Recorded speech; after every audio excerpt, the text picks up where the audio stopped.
Hello everyone, I am the storyteller and I am here to help you today. I know you use this video to fall asleep, so before that, like the video and subscribe to the channel. Also, where are you from and what time are you watching? Now get comfortable and relax.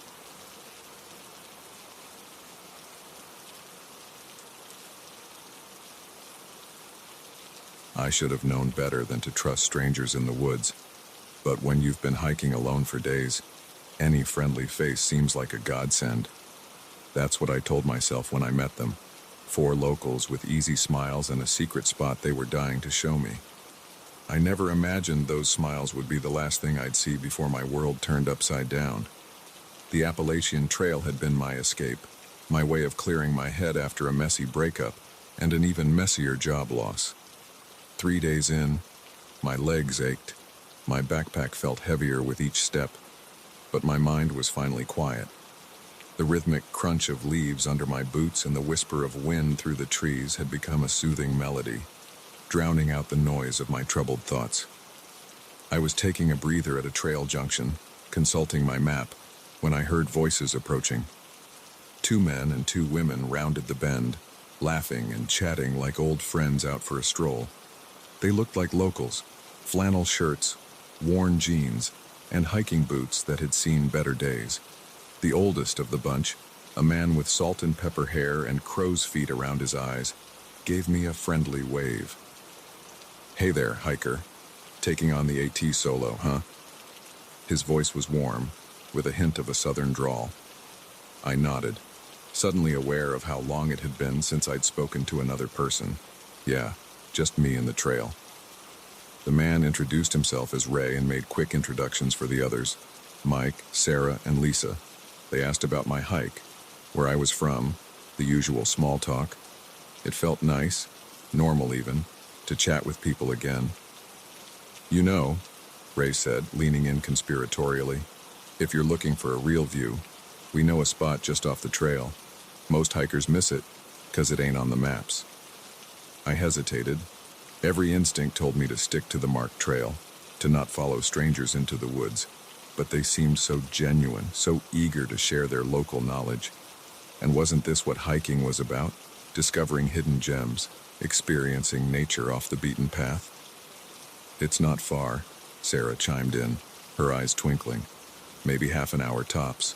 The view of the valley is breathtaking, especially this time of year with the leaves changing." I found myself nodding before I could think better of it. "Sure, why not? Lead the way." We set off, leaving the well-worn trail behind. Ray took the lead, with Mike bringing up the rear. Sarah and Lisa flanked me, chatting amiably about the area's history and pointing out interesting plants along the way. At first, we followed a faint path, barely more than a game trail. But as we pressed deeper into the woods, even that disappeared. The forest grew denser, the canopy above blocking out more and more sunlight. The friendly chatter of the group gradually died down, replaced by the sound of our footsteps and the occasional snap of a twig. I tried to keep track of our route, but the trees all started to look the same, and I lost my sense of direction. A nagging feeling in the pit of my stomach told me something wasn't right. The half-hour mark came and went, and still, we pressed on. The incline grew steeper, the underbrush thicker. My legs burned with the effort, and I had to use my hands to push aside branches that seemed to grab at my clothes. "How much further?" I asked, trying to keep the worry out of my voice. Ray glanced back at me, his earlier warmth replaced by a cool, appraising look. "Not far now. You're not getting tired, are you?" There was something in his tone, a hint of mockery perhaps, that sent a chill down my spine. I forced a smile. "No, just curious." We continued on in silence. I noticed the others had spread out, forming a loose circle around me.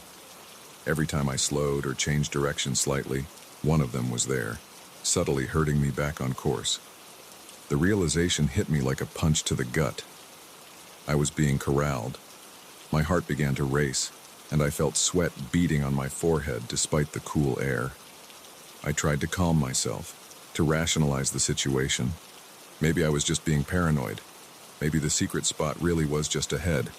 But as we entered a small clearing, I knew in my bones that I had made a terrible mistake. There was no breathtaking view, no valley spread out before us, just a small, unremarkable space surrounded by dense forest. Ray stopped and turned to face me, and the others closed ranks, forming a tight circle. "Well," Ray said, his voice no longer friendly, "looks like we made it." I spun around, looking for a gap, an escape route, but found none. They had positioned themselves perfectly, cutting off any chance of flight. "What is this?" I demanded, my voice shaking despite my efforts to sound strong. "Where's the view you promised?" Mike, who had barely spoken during the hike, let out a low chuckle. "Oh, there's a view all right. Just not the one you were expecting." Sarah stepped closer, her earlier warmth replaced by a predatory gleam in her eyes. "You really shouldn't have come with us," she said, her voice dripping with false sympathy. But then again, they never learn, do they? My mind raced, trying to make sense of what was happening. Who were these people? What did they want? The weight of my backpack suddenly felt suffocating, and I shrugged it off, ready to run if I saw even the slightest opening. "Listen," I said, trying to keep my voice steady. "I don't know what's going on here, but I don't want any trouble. Just let me go, and I'll forget this ever happened." Ray stepped forward, closing the distance between us. He was close enough now that I could smell his breath, a mix of coffee and something metallic. "Oh, sweetheart," he said, his voice low and menacing. "Trouble found you the moment you stepped off that trail." In that instant, I knew I had to act or die. With a surge of adrenaline, I swung my backpack as hard as I could, catching Ray square in the chest. He stumbled backward, surprise replacing the smug look on his face.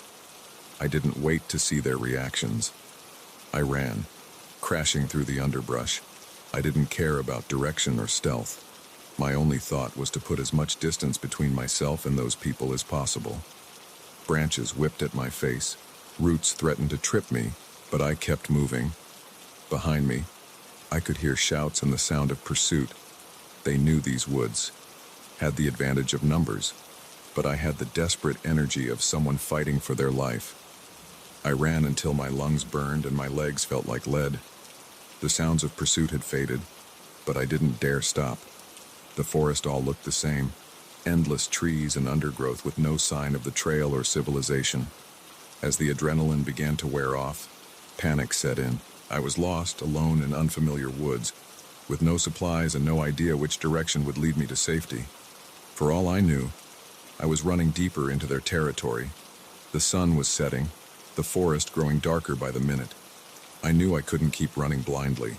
I needed to find shelter, to hide and catch my breath. A fallen tree caught my eye, its massive trunk and upturned roots creating a natural hollow. I crawled into the space, pressing myself as far back as I could. The earthy smell of decaying leaves filled my nostrils as I tried to quiet my ragged breathing. Every snapping twig, every rustle of leaves sent a fresh wave of terror through me. As full darkness descended, the forest came alive with night sounds, the hoot of an owl, the scurrying of small animals. But underlying it all was a tense silence, as if the woods themselves were holding their breath. I don't know how long I huddled there, shivering from cold and fear. My mind conjured terrifying images. Ray and his group finding me, dragging me out of my hiding place. What would they do to me? Why had they lured me out here? At some point, exhaustion must have overtaken me because I jolted awake to the sound of voices, distant at first, but growing closer. I held my breath, pressing myself further into my hiding spot. She couldn't have gotten far. I heard Ray's voice, closer than I would have liked. "Fan out and keep looking. She's got to be around here somewhere." Footsteps crunched through the leaves, pausing every so often. I could hear them searching, calling out to each other as they combed the area. My heart was pounding so loudly, I was sure they would hear it. A beam of light swept over my hiding place, and I squeezed my eyes shut, willing myself to become invisible. The footsteps came closer, leaves crunching just inches from where I lay. "Hey, Ray," Mike's voice called out. "I think I found something over here." The footsteps moved away, and I allowed myself to breathe again. But I knew I couldn't stay here. It was only a matter of time before they found me. As their voices grew more distant, I steeled myself for what I had to do. I had to move. Had to find my way out of these woods before they circled back. Crawling out from my hiding spot, I oriented myself as best I could in the darkness. The moon provided just enough light to make out shapes, but not much more. I picked a direction and started moving, trying to be as quiet as possible. Every step was a terror. Every shadow seemed to hide a threat. But I pressed on, driven by the knowledge that staying still meant certain capture. I don't know how long I walked, or how far. Time lost all meaning in the dark forest, but eventually, miraculously, I saw a faint glow through the trees. Civilization. Stumbling out onto a road, I flagged down the first car I saw. The elderly couple inside looked shocked at my appearance, scratched, dirty, and wild-eyed. But they took me to the nearest police station, where I poured out my story. The police searched the area, but found no trace of Ray or the others. No evidence of the clearing where they had trapped me. It was as if they had vanished into the forest itself. I never went back to finish my hike. The Appalachian Trail. Once a source of solace, now featured prominently in my nightmares. But sometimes, on dark nights when the wind whispers through the trees, I wonder about those woods. And I shudder, knowing that somewhere out there, Ray and his group are probably looking for their next unsuspecting hiker to lead astray.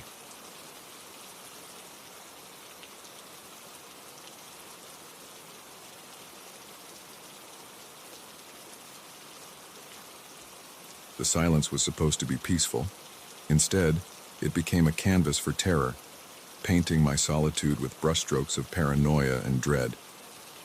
What began as a simple weekend getaway spiraled into a nightmare that still haunts me, leaving me to question the very nature of solitude and the unseen forces that lurk in the quiet corners of the world.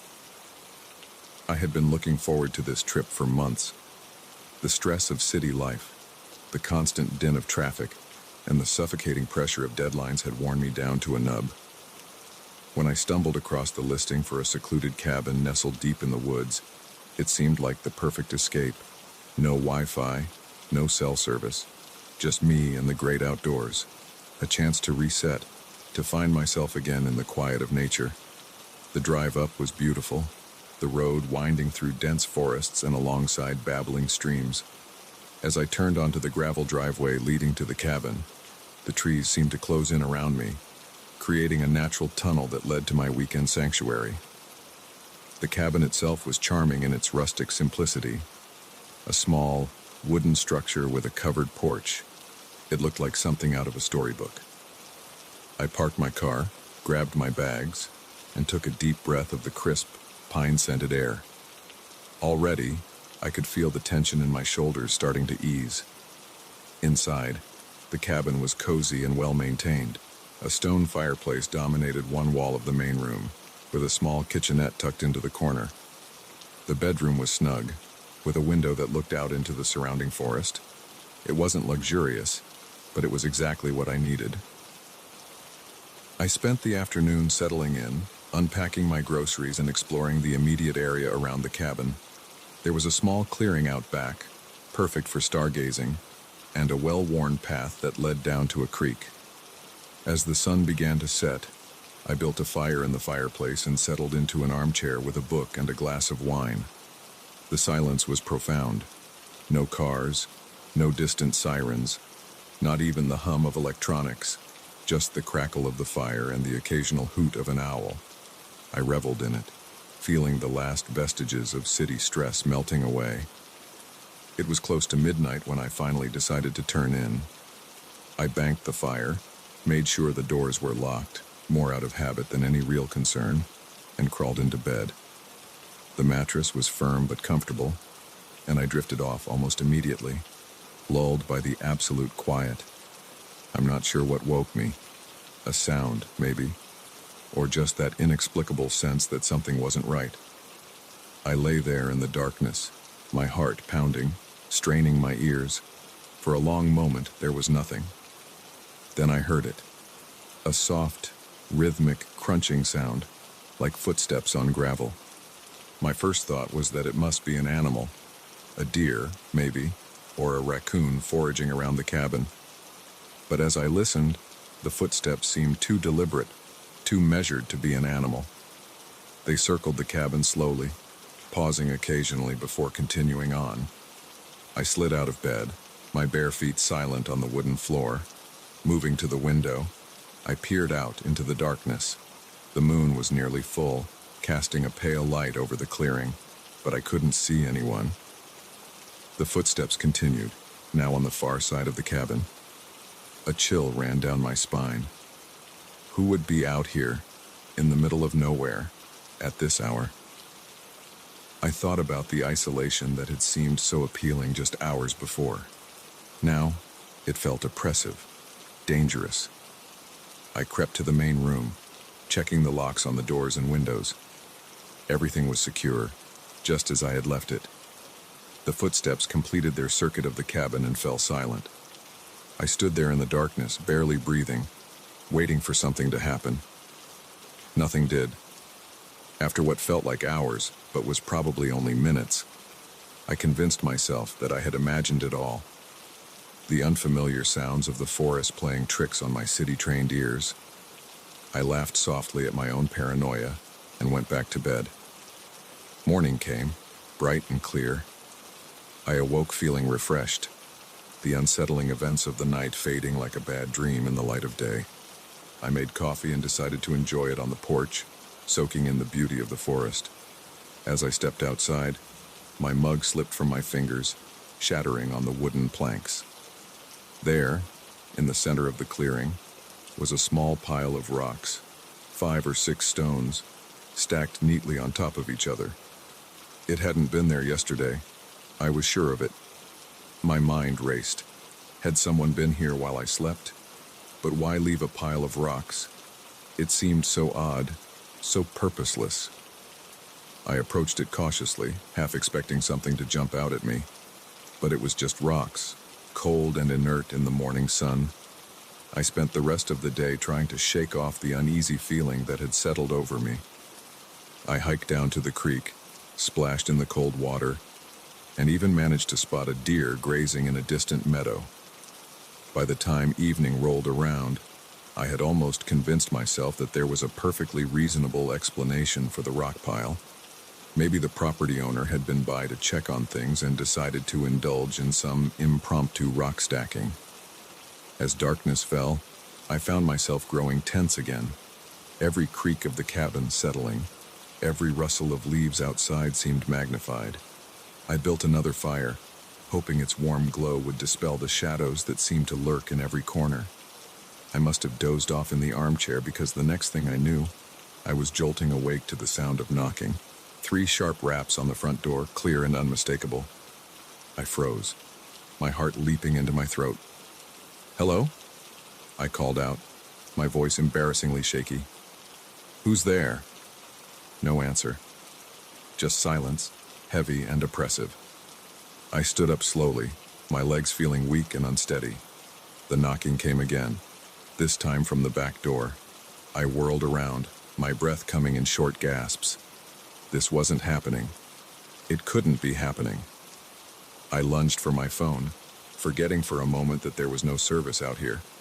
My hands shook as I tried to dial 911 anyway, praying for a miracle. Nothing.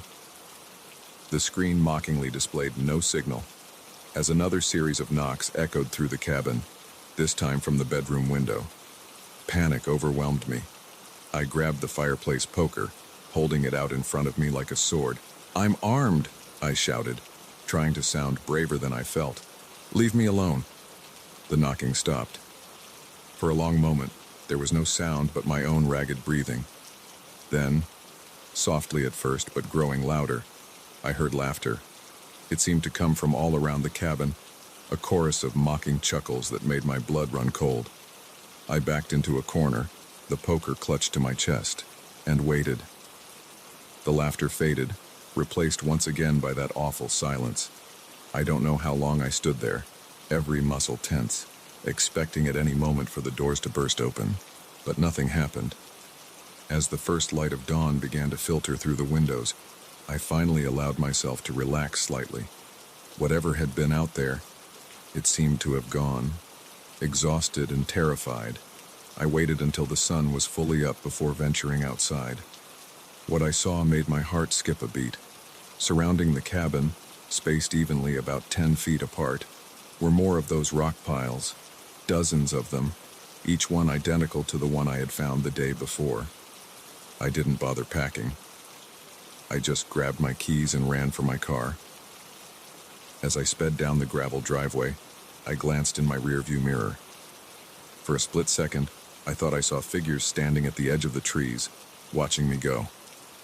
But when I looked again, there was nothing there. I drove straight to the local police station, my story tumbling out in a frantic jumble. They were kind, but skeptical. They took my statement and promised to check out the cabin, but I could see in their eyes that they didn't really believe me. When they called a few days later, their report was frustratingly mundane. They had found no evidence of intruders, no footprints, and no rock piles. The cabin was exactly as it should be, peaceful and undisturbed in its forest clearing. I've tried to rationalize what happened. Maybe it was stress, or an overactive imagination fueled by too many horror movies. But in my heart, I know what I experienced was real. Something was out there in those woods, something that toyed with me for reasons I'll never understand. I've never gone back to that cabin, or any cabin for that matter. The peace and solitude I once craved now feel like an invitation to unknown terrors. Sometimes, on quiet nights, I find myself listening for footsteps, for knocking, for that mocking laughter. And I wonder, with a shiver of fear, if whatever was in those woods has followed me home. The rock piles haunt my dreams, a simple arrangement of stones that has become a symbol of an encounter I can neither fully explain nor forget. They stand as silent sentinels in my nightmares, reminding me that sometimes the most terrifying things are those that leave no trace, save for the indelible mark they leave on our psyche.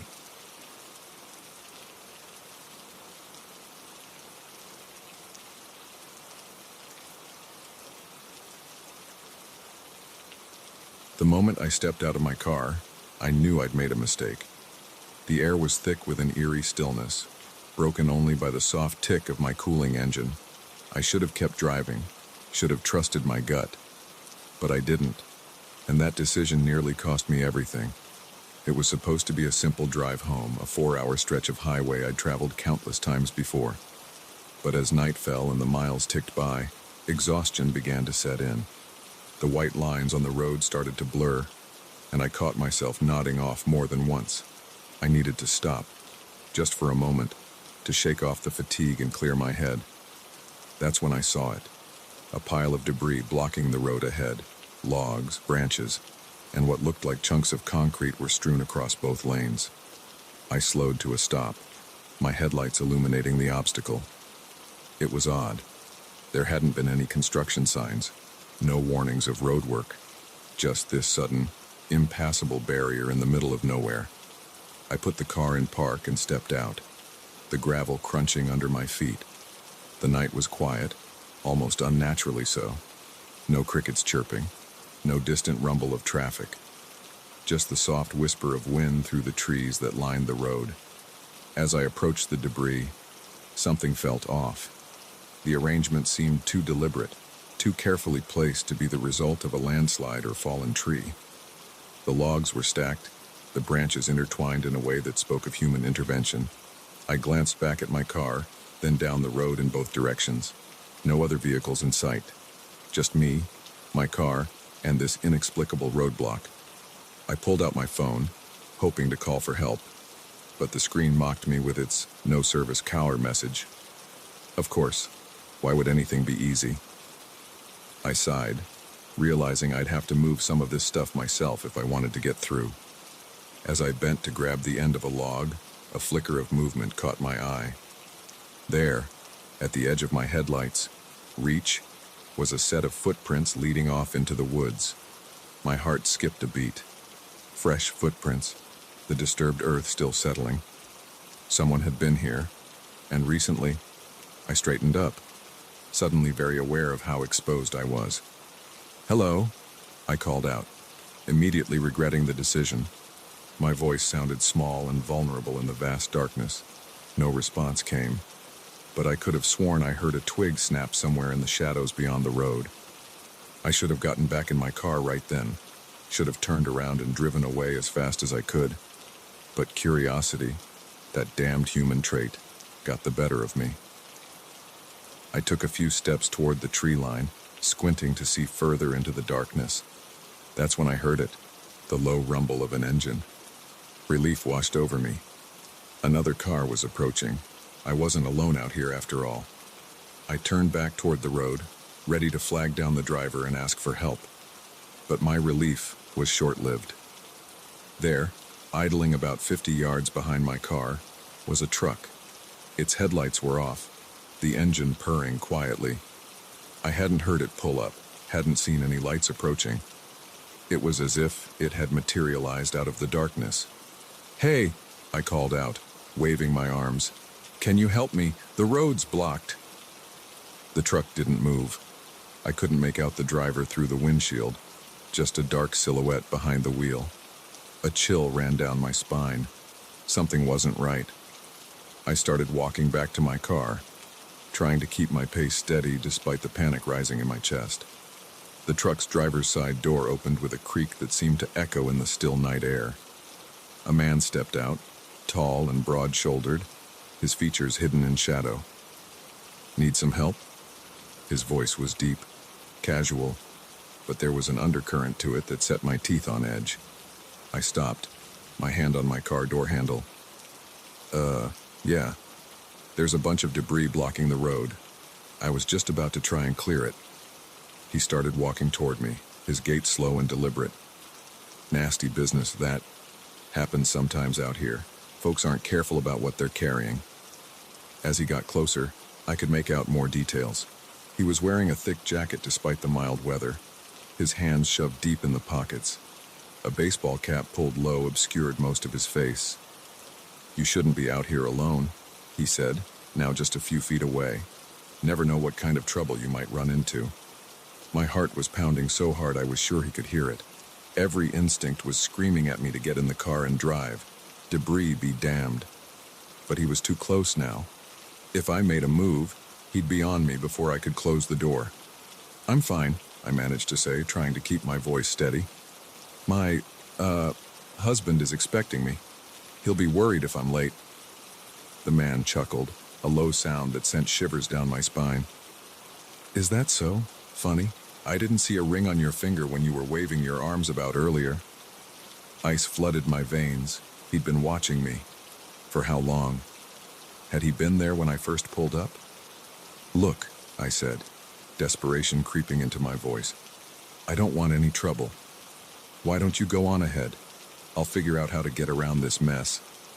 He took another step closer. I could smell him now, a mixture of cigarette smoke and something metallic.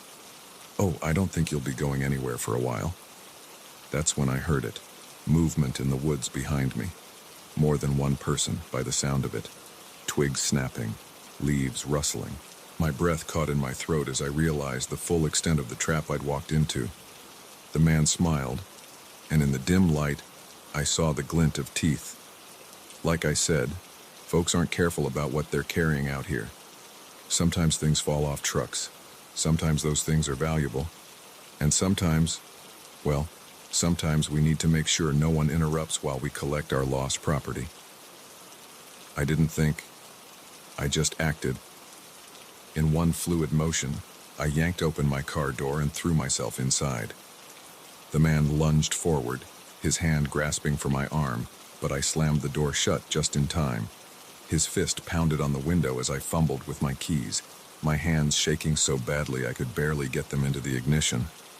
The engine roared to life just as more men emerged from the woods. 3 of them, running toward my car with purposeful strides. I threw the car into reverse, tires squealing as I backed up. The man who had spoken to me dove out of the way, rolling across the asphalt. I spun the wheel, the car fishtailing as I turned it around. In my rearview mirror, I saw the men running back to the truck, the engine gunned to life, headlights flaring in the darkness. I didn't hesitate. I slammed on the gas, my car lurching forward. The debris loomed ahead, but I didn't slow down. I aimed for the section that looked least dense and prayed. The impact was jarring. My teeth rattled as the car bounced and scraped over the logs and branches. Something cracked underneath. Probably my oil pan, a distant part of my mind supplied. But the car kept moving. I was through. The road ahead was clear, and I pushed the gas pedal to the floor. The truck was behind me now, its headlights growing larger in my mirror. They were gaining on me. My damaged car no match for their truck on this straight stretch of highway. Panic threatened to overwhelm me, but I forced it down. I needed to think, needed to find a way out of this nightmare. Up ahead, I saw a turnoff, a narrow road that disappeared into the woods. It was risky. I had no idea where it led. But staying on the main road wasn't an option. I waited until the last second, then wrenched the wheel to the right. My car skidded, tires screeching as I made the turn. The truck blew past the turnoff, unable to slow down in time. I had bought myself a few precious seconds. The road was rough, more dirt than pavement. My car rattled and shook, but I didn't dare slow down. Trees whipped past on either side, branches scraping against the windows. I drove blindly, taking turns at random, praying I was putting distance between myself and my pursuers. After what felt like hours, but was probably only minutes, I saw lights ahead. A gas station, its fluorescent glow a beacon of hope in the darkness. I screeched into the parking lot, horn blaring, and threw myself out of the car. The attendant looked startled as I burst through the door, wild-eyed and babbling about men chasing me. He called the police while I huddled behind the counter, jumping at every sound. When the cops arrived, they found no sign of the truck or the men. They drove me back to the scene, but the debris was gone, the road clear as if nothing had ever happened. They were sympathetic but skeptical. No evidence, no crime. I sold my car soon after that night. Couldn't stand to look at it, with its dents and scrapes reminding me of how close I'd come to. I don't even know what. I don't drive that road anymore. Don't drive much at all if I can help it. Sometimes, when I close my eyes, I can still see that man's smile, still hear the sound of footsteps in the woods. And I wonder, with a shudder, how many others have fallen for that trap on that lonely stretch of road. How many weren't as lucky as I was. So if you're driving late at night and you come across a blocked road in the middle of nowhere, don't stop. Don't get out of your car. Just turn around and drive away as fast as you can. Because you never know who might be waiting in the darkness, ready to spring a trap you may not escape.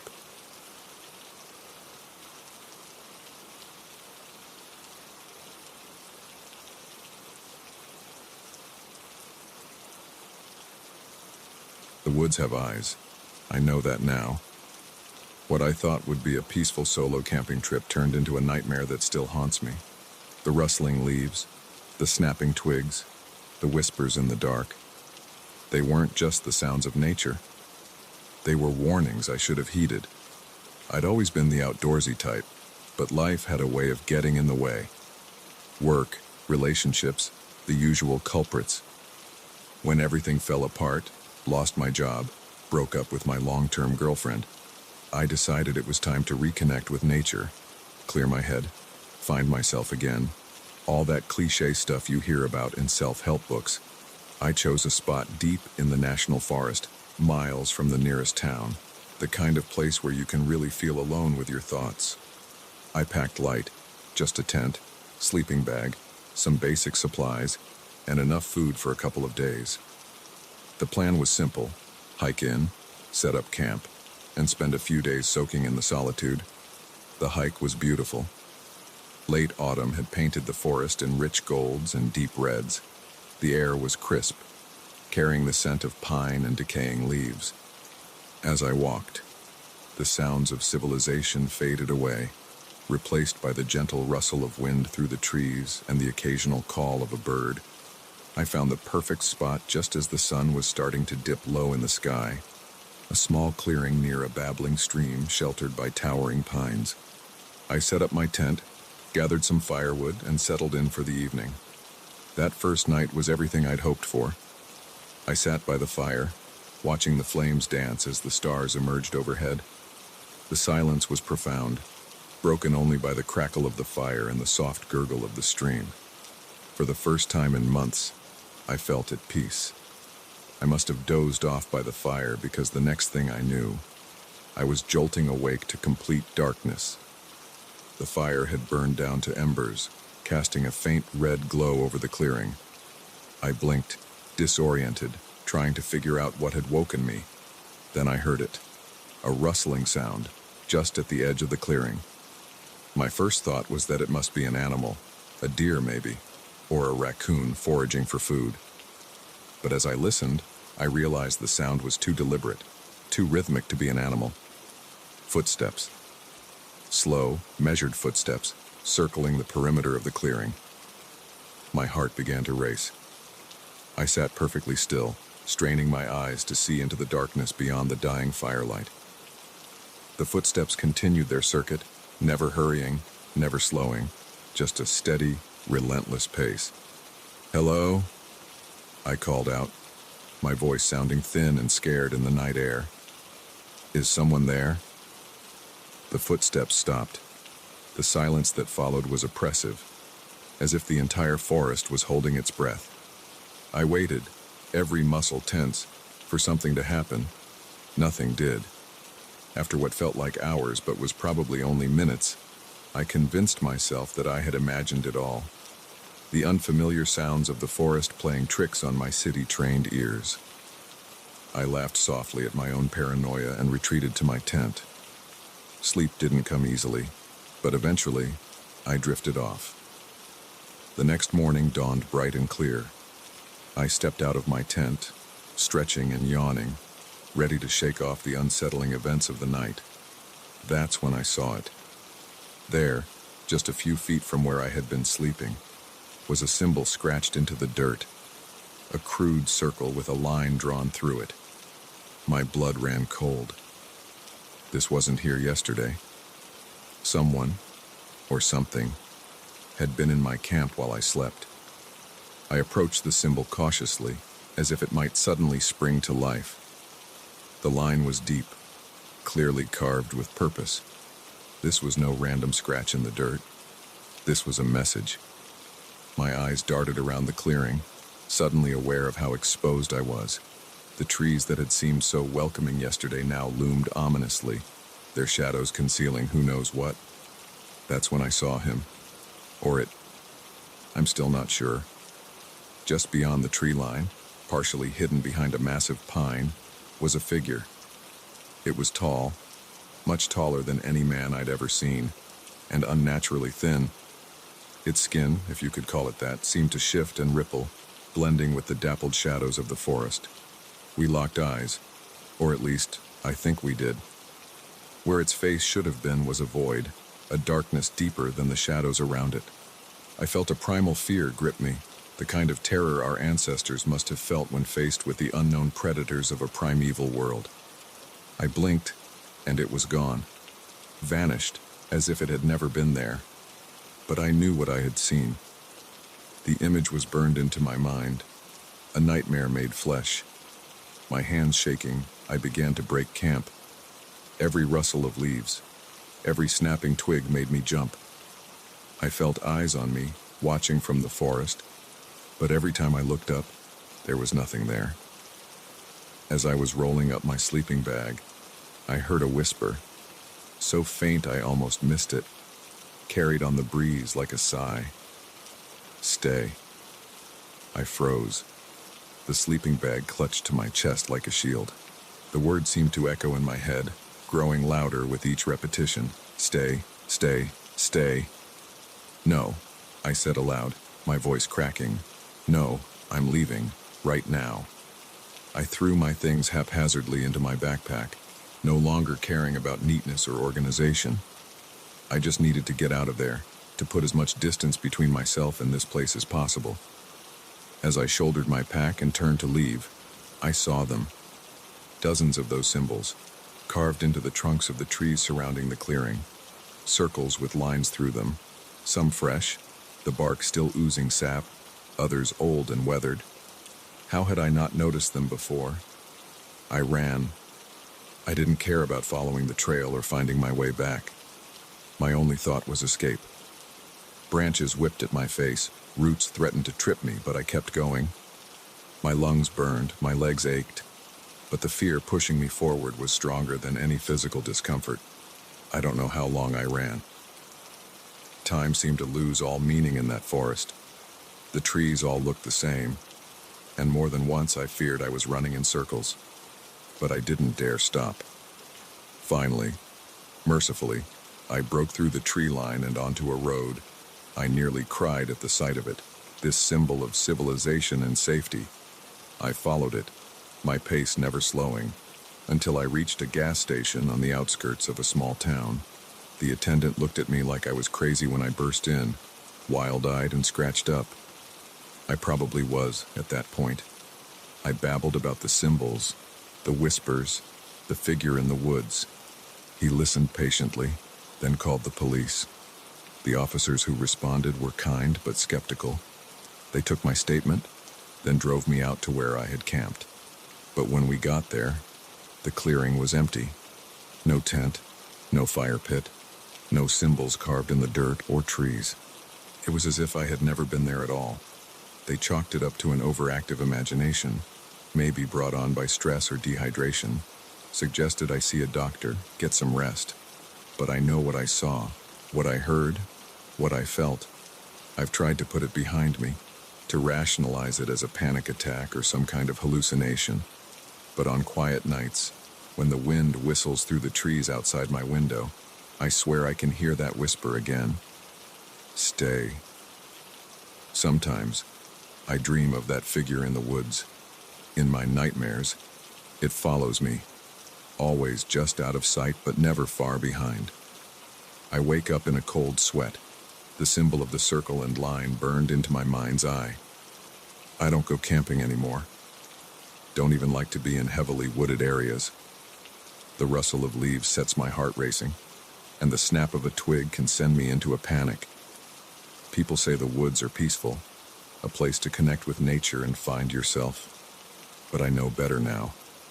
I know that sometimes the woods are watching, waiting, and if you're not careful, they might decide to keep you. That symbol haunts me still. I see it everywhere, in the grain of wood, in the cracks on the sidewalk, in the steam rising from my coffee. A circle with a line through it, so simple, yet so terrifying in its implications. What did it mean? Why was it there? And why do I feel deep in my bones that it wasn't a warning but an invitation? I don't have answers to these questions, and part of me hopes I never will. But I know one thing for certain. The next time I hear a whisper in the woods, I won't stick around to find out what it's saying. Some mysteries are better left unsolved, some invitations better left unanswered, especially when they come from the dark heart of the forest, where ancient things still lurk in the shadows, waiting for the unwary to wander too far from the path.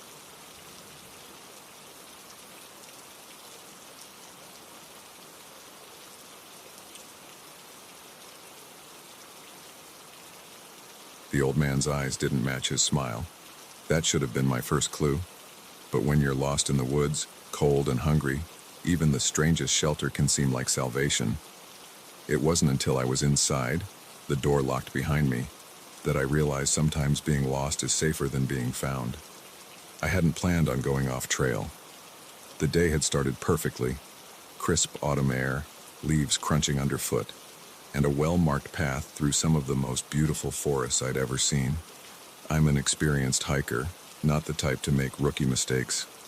But somewhere between admiring a particularly stunning vista and trying to get the perfect photo for my Instagram, I lost the trail. At first, I wasn't worried. I had my phone's GPS, a compass, and enough supplies for a day hike.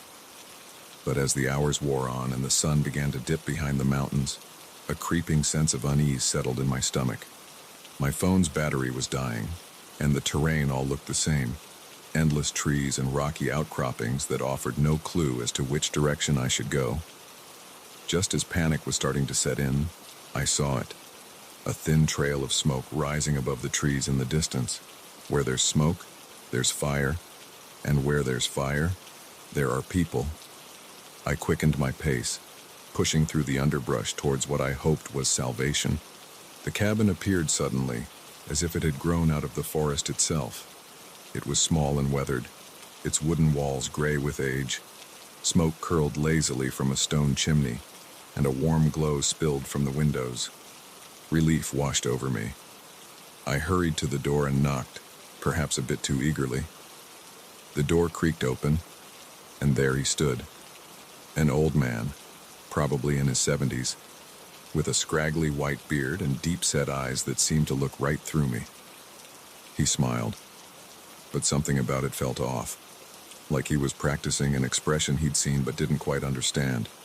"Well, hello there," he said, his voice gravelly but not unkind. "You look a mite lost." I explained my situation, trying not to sound as desperate as I felt. The old man, Jack, he called himself, listened patiently, nodding along. When I finished, he stepped back from the door. "Can't leave you out here in the cold, now can I? Come on in and warm yourself by the fire." I hesitated for just a moment. Something in the back of my mind whispered a warning, but the promise of warmth and safety overrode any misgivings. I stepped inside. The cabin was cozy, if cluttered. Every surface seemed covered with odds and ends, old books, strange-looking tools, jars filled with unidentifiable contents. A fire crackled in a stone fireplace, casting dancing shadows on the walls. Jack busied himself in the small kitchen area, putting a kettle on the wood-burning stove. "Nothing like a hot cup of tea to chase away the chill," he said, his back to me. "Make yourself comfortable." I sank into an old armchair, feeling the day's exertions catching up with me. The warmth of the fire and the sense of safety began to lull me into a state of relaxation. Jack returned with 2 steaming mugs, handing one to me before settling into a chair opposite. "So," he said, fixing me with those unsettling eyes, "what brings you to these parts? Not many folks come up this way anymore." I explained about my hike, how I'd gotten turned around. As I talked, I noticed Jack nodding along, but his eyes kept darting to the windows, as if expecting someone or something to appear. "Yep, these woods can be tricky," he said when I finished. "Been up here for, must be 30 years now. Seen all sorts come and go." Something about the way he said it made me pause. "Go? You mean other hikers?" Jack's smile widened, but it didn't reach his eyes. "Oh, all sorts. Hikers, campers, folks just passing through. This forest, it has a way of calling to people, you might say." I sipped my tea, trying to ignore the growing sense of unease in my gut. "You must get lonely up here all by yourself." His laugh was sudden and sharp, like the crack of a whip. "Lonely? No. I'm never alone up here. The forest, she keeps me company. And then there's the visitors, of course." "Like me," I said, attempting a smile. Jack's eyes locked onto mine, and for a moment, I saw something there that made my blood run cold. "Oh no," he said softly. "You're special. Been waiting a long time for someone like you." I set my mug down, my hands shaking slightly. "I should probably get going," I said, standing up. "If you could just point me in the direction of the main trail." "Oh, but you can't leave now," Jack said, rising from his chair. "Night's falling, and the forest, she gets hungry after dark." I backed away, my heart pounding. "I'll take my chances. Thank you for the tea, but I really need to go." I turned towards the door, but Jack was there before I could blink, far quicker than a man his age should be able to move. He stood between me and the exit, that unnatural smile still plastered on his face. "I'm afraid I can't let you do that," he said, his voice low and dangerous. "You see, I made a deal a long time ago. The forest, she provides for me, keeps me safe. But in return, she needs to be fed. And you, my dear, you're the finest meal she's had in years." I looked around frantically, searching for another way out. The windows were small, too small to climb through. There was a back door, but Jack stood between me and it. My eyes fell on a heavy poker by the fireplace. "What are you talking about?" I asked, trying to keep my voice steady as I inched towards the fireplace. "What deal? Who are you really?" Jack's smile faded, replaced by a look of almost childlike confusion. "Who am I? I'm Jack. I've always been Jack, haven't I?" For a moment, he looked lost, uncertain. But then his eyes cleared, and that terrible smile returned. "It doesn't matter who I am. What matters is that you're here, and the forest is waiting." I lunged for the poker, grabbing it and swinging it in front of me like a sword. "Stay back," I shouted. "I don't want to hurt you, but I will if I have to." Jack didn't seem fazed by the threat. He took a step forward, his movements jerky and unnatural, like a puppet on strings. "You don't understand," he said, his voice taking on a strange, echoing quality. "You can't leave. No one ever leaves." I swung the poker, catching him on the shoulder. He stumbled back, but there was no cry of pain, no reaction at all. He just kept coming, that terrible smile still fixed on his face. I ran for the back door, fumbling with the lock. I could hear Jack behind me, his breathing ragged and uneven. The door finally gave way, and I burst out into the gathering darkness. The forest seemed different now. The trees loomed larger, their branches reaching out like grasping hands. The wind whispered through the leaves, and I could have sworn I heard my name. I ran blindly, not caring about direction, just needing to put distance between myself and that cabin, between myself and Jack. Branches whipped at my face. Roots seemed to reach up to trip me, but I kept going. I don't know how long I ran. It could have been minutes or hours. The forest blurred around me, and more than once I thought I saw shapes moving in the shadows, always just at the edge of my vision. Finally, my legs gave out, and I collapsed to the ground, gasping for breath. As I lay there, trying to get my bearings, I heard it. Footsteps. Slow, deliberate footsteps crunching through the leaves. I looked up, and there was Jack, standing just a few feet away. He looked different now. His skin seemed to ripple and shift, blending with the shadows around him. His eyes glowed faintly in the darkness. "You can't run from the forest," he said, his voice no longer his own. It was deeper, older, filled with the rustle of leaves and the creak of ancient trees. "She's in your blood now. She's tasted you, and she won't let you go." I scrambled to my feet, ready to run again, but I found I couldn't move. The ground seemed to shift beneath me, roots curling around my ankles, holding me in place. Jack, or whatever he had become, reached out a hand. "Don't fight it," he said. "Become part of the forest, like I did, all those years ago. It's not so bad, once you get used to it." As his hand touched my shoulder, I felt a strange sensation, like sap flowing through my veins. The forest around me seemed to come alive, every tree, every leaf pulsing with an ancient, hungry energy. I wanted to scream, to fight, to run. But as the forest's will seeped into me, I found I didn't want to anymore. Why had I been so afraid? This was where I belonged. This was home. The last thing I remember is Jack's smile, no longer unnatural, but welcoming. A smile I now understood, and as the forest embraced me, I smiled back. Sometimes, when hikers pass through our woods, I see confusion in their eyes. They look at me, this old man in his cabin, and something tells them they should be afraid. But I just smile and invite them in for tea. After all, the forest is always hungry, and I made a deal a long time ago.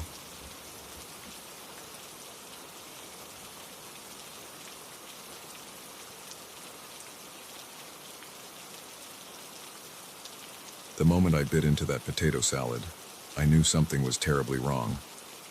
It wasn't just the unexpected taste of meat where there shouldn't have been any. It was the way my neighbors watched me, their eyes gleaming with an intensity that made my skin crawl. I should have trusted my instincts and left right then, but I didn't, and that decision nearly cost me everything. I'd moved into the neighborhood about 6 months ago, seeking a quiet place to recharge after a messy divorce. The streets were tree-lined, the houses well-maintained, and the neighbors seemed friendly enough. They'd wave as I walked by or offer a quick hello when we crossed paths at the local shops. But there was always something off about their smiles. Too wide, too fixed, as if they were wearing masks they couldn't quite control. I'd managed to keep to myself for the most part, politely declining invitations to book clubs and neighborhood watch meetings. But when Sarah, the unofficial ringleader of the block, knocked on my door with an invitation to the annual potluck, I found myself saying yes before I could think better of it. "Oh, wonderful," she'd exclaimed, her smile stretching just a bit too far. "We've all been so looking forward to getting to know you better. Don't forget to bring a dish."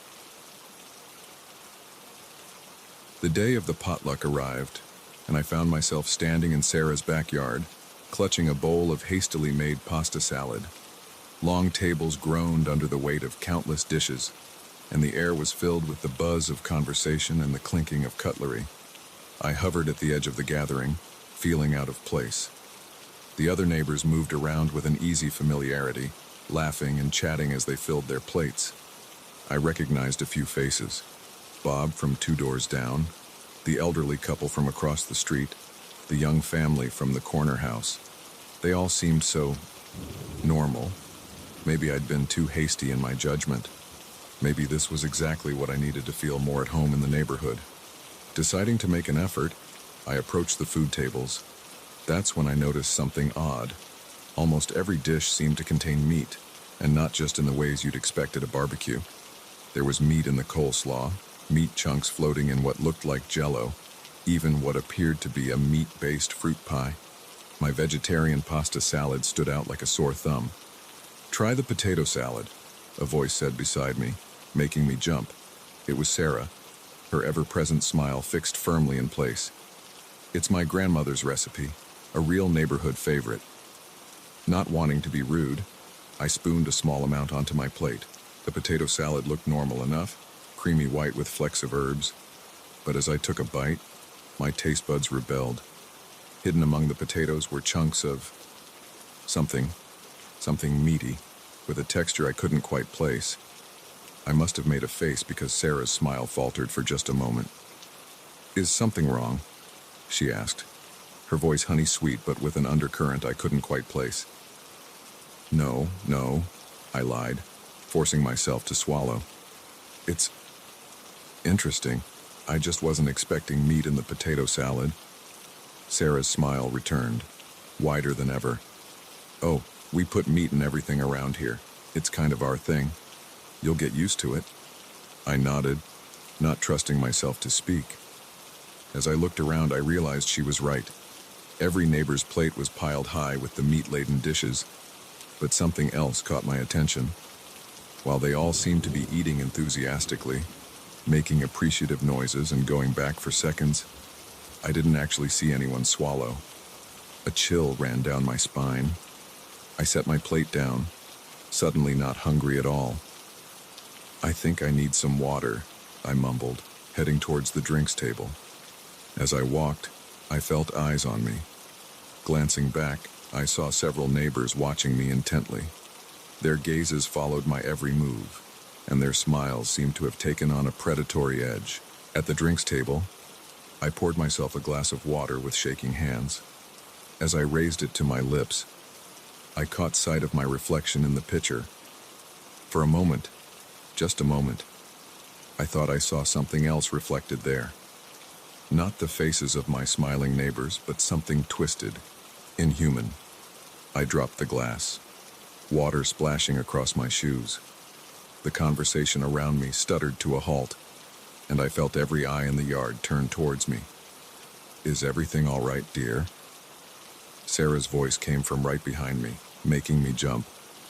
She placed a hand on my shoulder, and it took every ounce of self-control not to flinch away. Her touch felt wrong, somehow. Too cold, too firm. I'm not feeling well, I managed to stammer out. I think I should go home.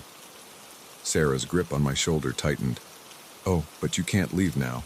The party's just getting started, and you haven't even tried the main course yet. I turned to face her, and what I saw made my blood run cold. Sarah's smile had grown impossibly wide, stretching from ear to ear, and her eyes were completely black, like empty voids in her face. I jerked away from her, my heart pounding in my chest. As I looked around wildly, I saw that all my neighbors had undergone a similar transformation. Their faces were distorted, their smiles too wide, their eyes dark and hungry. "What's going on?" I demanded, my voice shaking. "What are you people?" Bob from 2 doors down stepped forward. When he spoke, his voice was a low growl that seemed to come from somewhere deep in his chest. "We're just your friendly neighborhood welcoming committee, and you, my dear, are the guest of honor." I didn't wait to hear more. I turned and ran, pushing past grasping hands and ignoring the chorus of inhuman voices calling for me to stay. I sprinted across the yard, vaulted over the fence, and didn't stop running until I reached my house. I slammed the door behind me, locking it and sliding the chain into place. My hands were shaking so badly I could barely manage it. Through the window I could see figures moving on the street, my neighbors walking with an unnatural, jerky gait, all heading in my direction. I ran upstairs, grabbing my phone to call the police, but when I dialed 911, all I got was a busy signal. I tried again and again, each time met with the same result. A knock at the door made me jump. "Come out, dear," Sarah's voice called, sickly sweet. "We just want to welcome you properly to the neighborhood. It won't hurt much." I looked around frantically, searching for a way out. The window. I could climb out onto the roof and maybe make it to my car. But as I approached the window, I saw more neighbors in my backyard, their distorted faces turned up towards me, waiting. I was trapped. The knocking at the door grew louder, more insistent. I could hear wood splintering as they began to force their way in. In desperation, I barricaded myself in the bathroom, pushing the heavy vanity in front of the door. I sat on the edge of the tub, my mind racing. This couldn't be happening. Things like this didn't happen in real life. Any moment now, I'd wake up and realize this was all just a terrible nightmare. But the sounds of my neighbors forcing their way into my house were all too real. I could hear them moving through the rooms downstairs, calling out to me in sing-song voices that didn't even try to sound human anymore. As I sat there, trembling, my eyes fell on the small window above the toilet. It was tiny, probably too small for me to fit through, but it was my only chance. I had just started to pry it open when the bathroom door shuddered under a heavy impact. Wood cracked, and I saw fingers, unnaturally long and tipped with sharp claws, curl around the edge of the door. "Here's Johnny," Bob's voice called out, followed by a chorus of inhuman laughter. In a panic, I squeezed myself through the window, scraping my sides raw in the process. I tumbled onto the roof, rolling dangerously close to the edge before I managed to stop myself. Below me, the yard was full of my neighbors, all looking up at me with those horrible, too wide smiles. But they seemed unwilling or unable to climb up after me. I shuffled along the roof, making my way to the large oak tree that overhung my driveway. With a silent prayer, I leapt, catching a branch and swinging myself down to land heavily on the hood of my car. I didn't hesitate. I jumped into the driver's seat, thanking whatever deity might be listening that I'd left my keys in the car. The engine roared to life and I peeled out of the driveway, sideswiping Bob as he lunged at the car. In my rearview mirror, I could see my neighbors gathered in the street, watching me drive away. They didn't chase, didn't try to follow. They just stood there, smiling those impossible smiles, as if they knew something I didn't. I drove all night, putting as much distance between myself and that neighborhood as I could. I never went back, never reported what happened. Who would believe me? Sometimes, late at night, I still dream of those smiles, of meat where it shouldn't be, of neighbors who aren't quite human, and I wonder how many other neighborhoods out there are just like mine. How many unsuspecting people are sitting down to potlucks, not realizing they're the main course. So, if you ever move to a new neighborhood and get invited to a potluck, pay attention to what's on the menu, and if everything seems to have meat in it, even the things that shouldn't, run, and don't look back.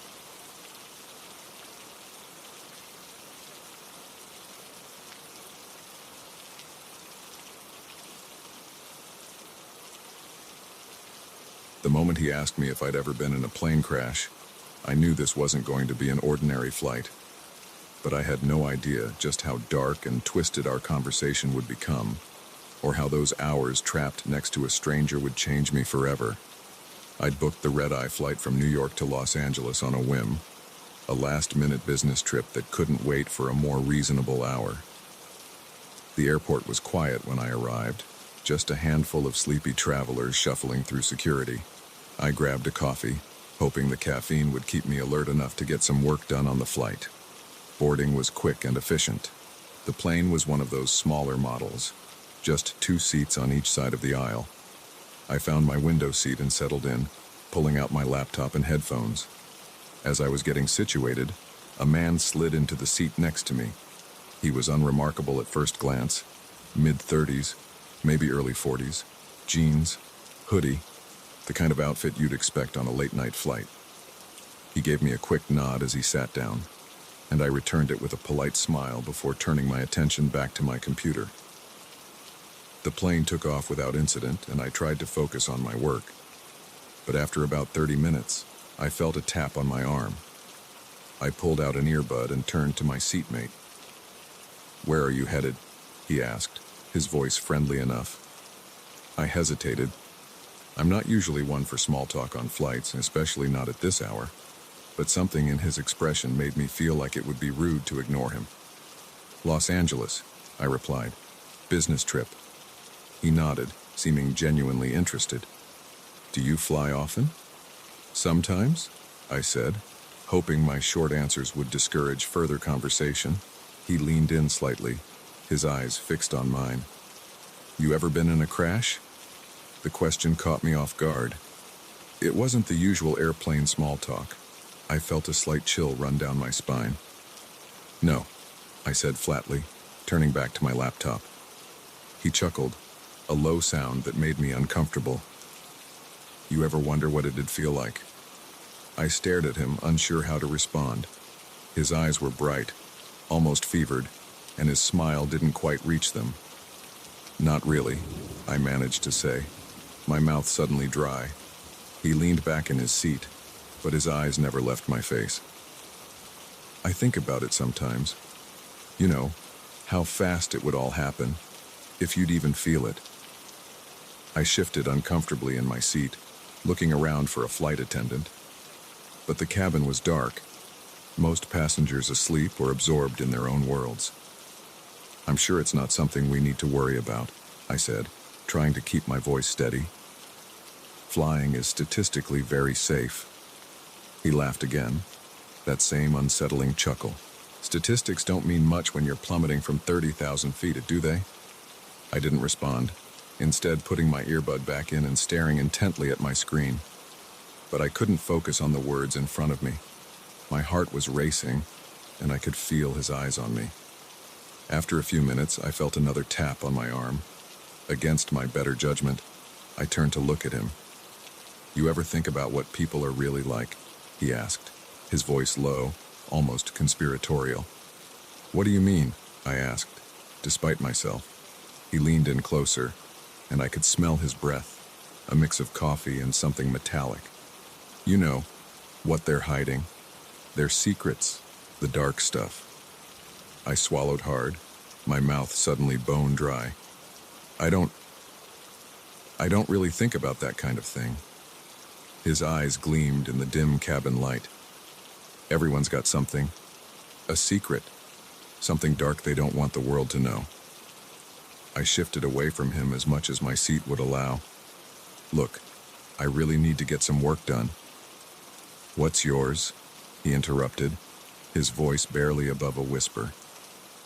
"I don't have any dark secrets," I said, trying to sound firm but hearing the tremor in my voice.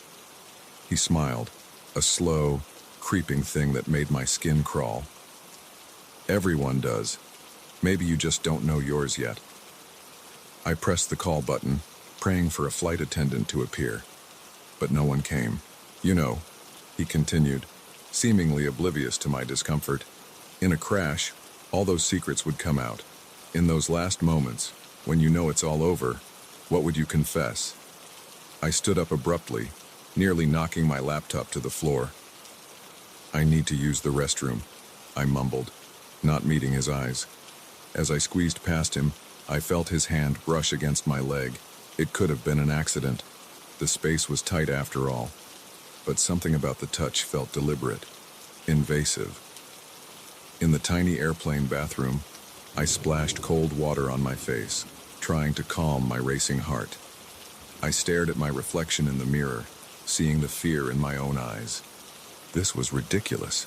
He was just a weird guy making inappropriate conversation. Nothing to be afraid of. But as I opened the door to return to my seat, I saw him watching me. His eyes followed my every move as I walked down the aisle. And that smile, that terrible knowing smile, was still plastered on his face. I sat down, immediately putting my earbuds in and turning up the volume on my music. I didn't look at him, didn't acknowledge him, but I could feel his presence next to me, oppressive and unsettling. After what felt like hours but was probably only minutes, I felt another tap on my arm. I ignored it. He tapped again, harder this time. I kept my eyes fixed straight ahead. Then I felt his breath on my ear as he leaned in close. "You can't ignore me forever," he whispered. "We're stuck here together, you and me. Might as well make the most of it." I jerked away, finally turning to face him. "Please," I said, my voice shaking. "I don't want to talk. I just want to be left alone." His smile widened. "But we were having such an interesting conversation. Don't you want to know what my dark secret is?" I shook my head, feeling panic rising in my chest. "No, I really don't." He leaned in even closer, his voice dropping to a near whisper. "What if I told you I've been in a crash before? What if I told you I was the only survivor?" My blood ran cold. I looked into his eyes, searching for some sign that he was joking, that this was all some sick game. But all I saw was a deep, unsettling darkness. "That's not funny," I managed to say. He shrugged, leaning back in his seat.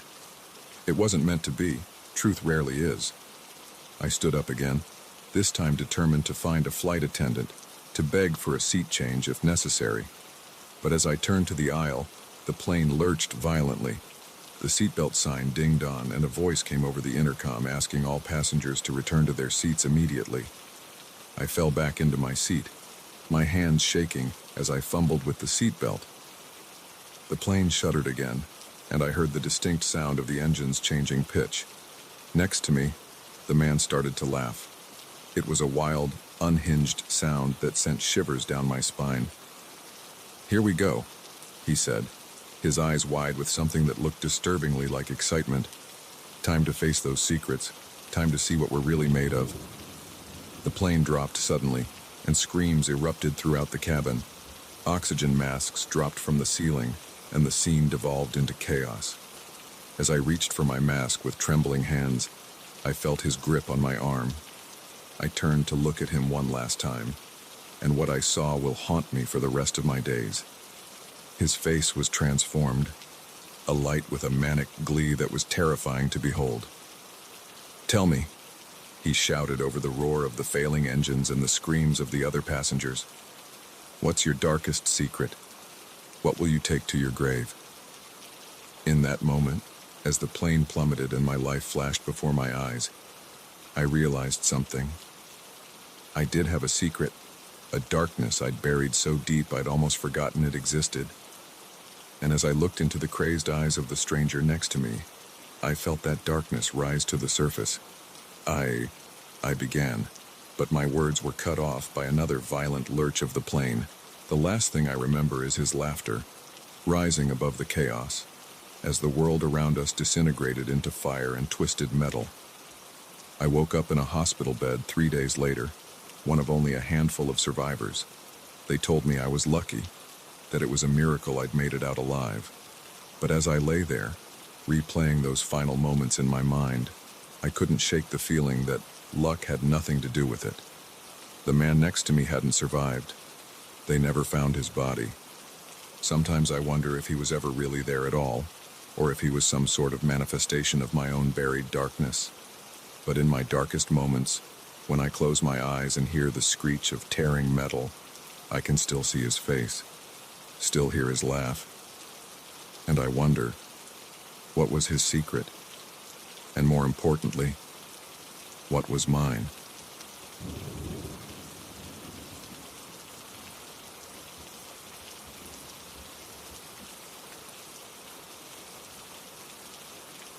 The moment I saw him standing in my kitchen, stirring a cup of coffee he'd made in my own mug, I knew my life would never be the same. There's a special kind of terror that comes from finding a stranger in your home, a violation so profound it shakes you to your very core. But nothing could have prepared me for the nightmare that was about to unfold. It had been a long day at work, one of those soul-crushing shifts where everything that could go wrong did. By the time I pulled into my apartment complex, all I wanted was a hot shower, a glass of wine, and the mind-numbing comfort of reality TV. I trudged up the stairs, fumbling with my keys, my mind already on the leftover pizza waiting in my fridge. I should have noticed something was off the moment I opened the door. There was a stillness in the air, a quiet that felt wrong somehow. But I was too tired, too caught up in my own thoughts to pay attention to that nagging feeling in the back of my mind. I tossed my keys on the little table by the door, kicked off my shoes, and headed towards the kitchen. That's when I saw him. He was standing at my counter, his back to me, stirring a mug of what smelled like coffee. For a split second, my brain refused to process what I was seeing. This had to be a mistake. Maybe I'd walked into the wrong apartment, but no. There was the tacky fruit bowl my mom had given me, the magnets on the fridge spelling out sarcastic messages. Before I could react, before I could run or scream or do any of the things you're supposed to do when you find an intruder in your home, he turned around. "Hey there," he said, his voice calm and friendly, as if this was the most normal thing in the world. "You're home early." I stood frozen in the doorway, my heart pounding so hard I could feel it in my throat. He was older than me, probably in his late 40s, with salt and pepper hair and the kind of face you'd expect to see on a kindly uncle. But his eyes, there was something off about his eyes. They didn't match the easy smile on his face. Who are you?" I managed to stammer out, my hand still on the doorknob, ready to bolt. He chuckled, taking a sip from the mug. My mug, I realized with a jolt. "I could ask you the same thing," he said. "But I won't. I already know." A chill ran down my spine. "What do you mean, you know? This is my apartment. You shouldn't be here." He set the mug down, his movements deliberate and unhurried. "Is it, though? Are you sure about that?" I felt like I was in some kind of twisted dream. Nothing made sense. "Of course I'm sure," I said, my voice rising. "I've lived here for 3 years. You need to leave. Now." His smile never wavered, but something changed in his eyes. A hardness, a glint of something dangerous. 3 years, huh? That's cute." My hand was shaking on the doorknob. I needed to run, to get out of there and call the police. But my feet felt rooted to the spot. "Look," I said, trying to keep my voice steady. "I don't know who you are or how you got in here, but you need to go. I'm calling the police." I reached for my phone, but he was faster. In 2 quick strides, he crossed the kitchen and was standing in front of me. I hadn't realized how tall he was until that moment, how he seemed to loom over me. "You're not calling anyone," he said. his voice low and menacing. "We're going to have a little chat, you and me, about who really belongs here." I backed away, my heart racing. "Please," I said, hating how weak my voice sounded. "Just take whatever you want and go. I won't call the cops, I swear." He laughed, a sound that sent shivers down my spine. "Oh, sweetheart, I'm not here to rob you. I'm here to reclaim what's mine." I turned to run, but he caught my arm in a grip like iron.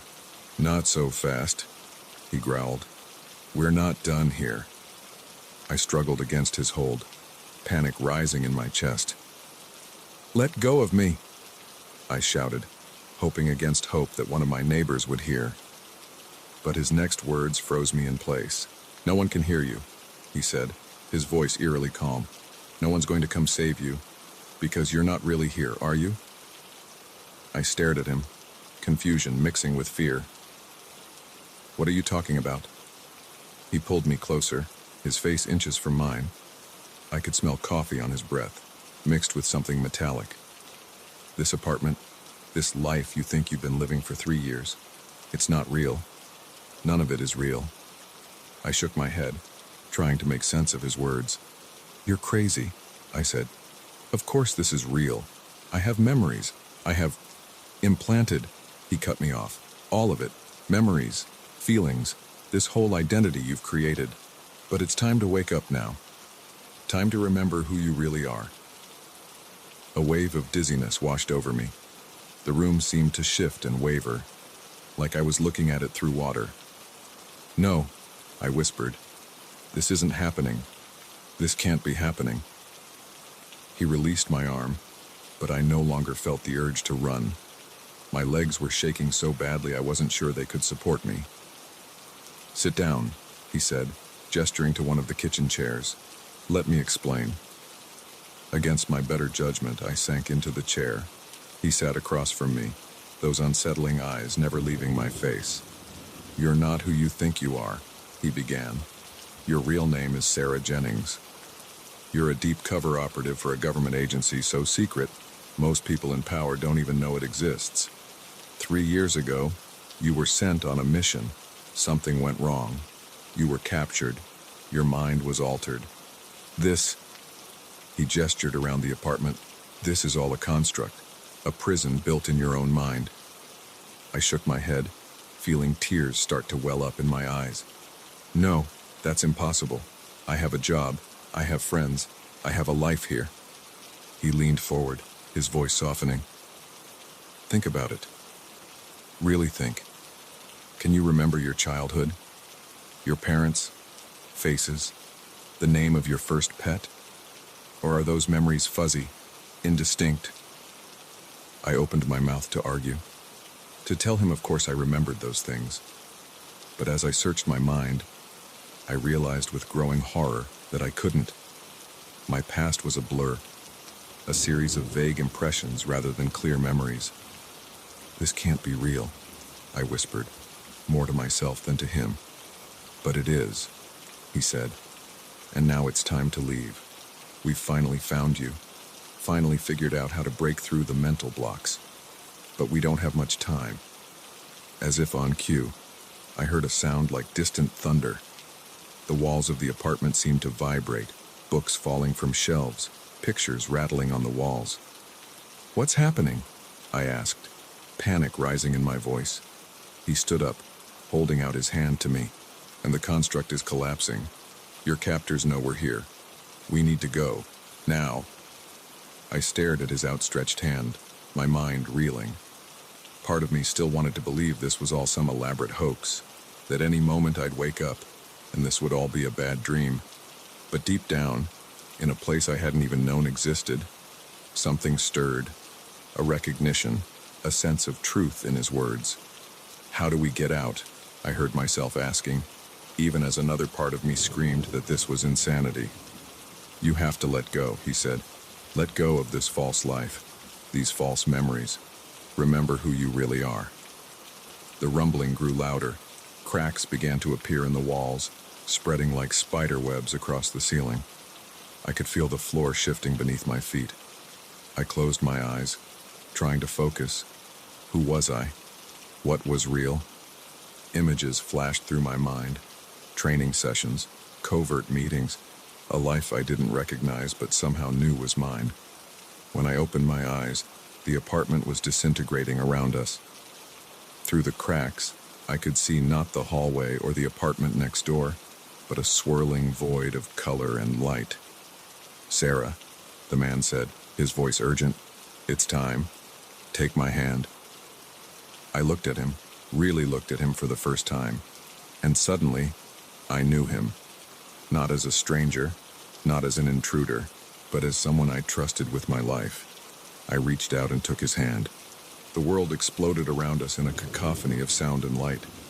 I felt like I was falling, drowning, being torn apart and put back together all at once. And then, I woke up. I was lying on a cold metal table, wires and tubes connected to my body. The room around me was stark and clinical, filled with beeping machines and concerned faces. "Welcome back, Agent Jennings," a voice said. I turned to see the man from the apartment, my handler, I now remembered, standing beside me. "You've been gone a long time. We've got a lot of work to do." As the memories of my real life came flooding back, I felt a pang of loss for the simple, ordinary existence I'd left behind. But I also felt a surge of purpose, of rightness. This was who I was meant to be. I sat up, wincing at muscles stiff from disuse. "All right," I said, my voice hoarse but determined. "Let's get to work." The life I'd known was gone, shattered like the illusion it had always been. But a new life, my real life, was just beginning.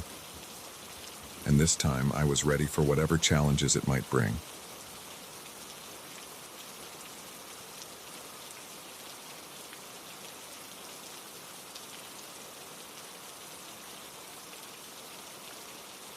One second she was there, her yellow jacket a bright spot in the sea of green and brown. The next she was gone, vanished, as if the earth had opened up and swallowed her whole. I've replayed that moment 1,000 times in my head, searching for something I might have missed, some clue that could explain how my 5-year-old daughter could disappear in broad daylight. But all I'm left with is the gut-wrenching knowledge that I looked away for just a moment, and in that moment, everything changed. It was supposed to be a normal day at the park. Lily and I had been coming here since she was a baby. It was our special place, a sprawling green oasis in the heart of the city with winding paths, a duck pond, and a playground that Lily adored. We knew every inch of this park, or so I thought. The day had started like any other. Lily was excited, chattering away about feeding the ducks and going on the swings. I packed a small bag with snacks, her favorite stuffed rabbit, and some bread for the ducks. As we walked to the park, Lily skipped ahead, her yellow jacket, a birthday gift from her grandmother, making her easy to spot even when she got a little too far ahead. We arrived at the park just after lunch. It was a beautiful day, warm for early autumn, and the park was bustling with people. Families picnicking on the grass, joggers on the paths, older folks feeding the ducks. Lily immediately wanted to go to the playground, so we made our way there, her small hand clasped in mine. At the playground, Lily ran from one piece of equipment to another, her energy seemingly boundless. I sat on a nearby bench, keeping a watchful eye on her as she played. Other parents were doing the same, and there was a general atmosphere of relaxed enjoyment. After about an hour, Lily came running up to me, her cheeks flushed with exertion. "Mommy, can we feed the ducks now?" she asked, her eyes wide with excitement. "Of course, sweetheart," I said, standing up and gathering our things. "Let's go." We walked hand in hand to the pond, Lily skipping every few steps. When we reached the water's edge, a group of ducks swam over, clearly used to being fed by visitors. Lily giggled as they quacked and jostled for position. I pulled out the bag of bread and handed Lily a piece. "Remember," I said, "small pieces so they don't choke."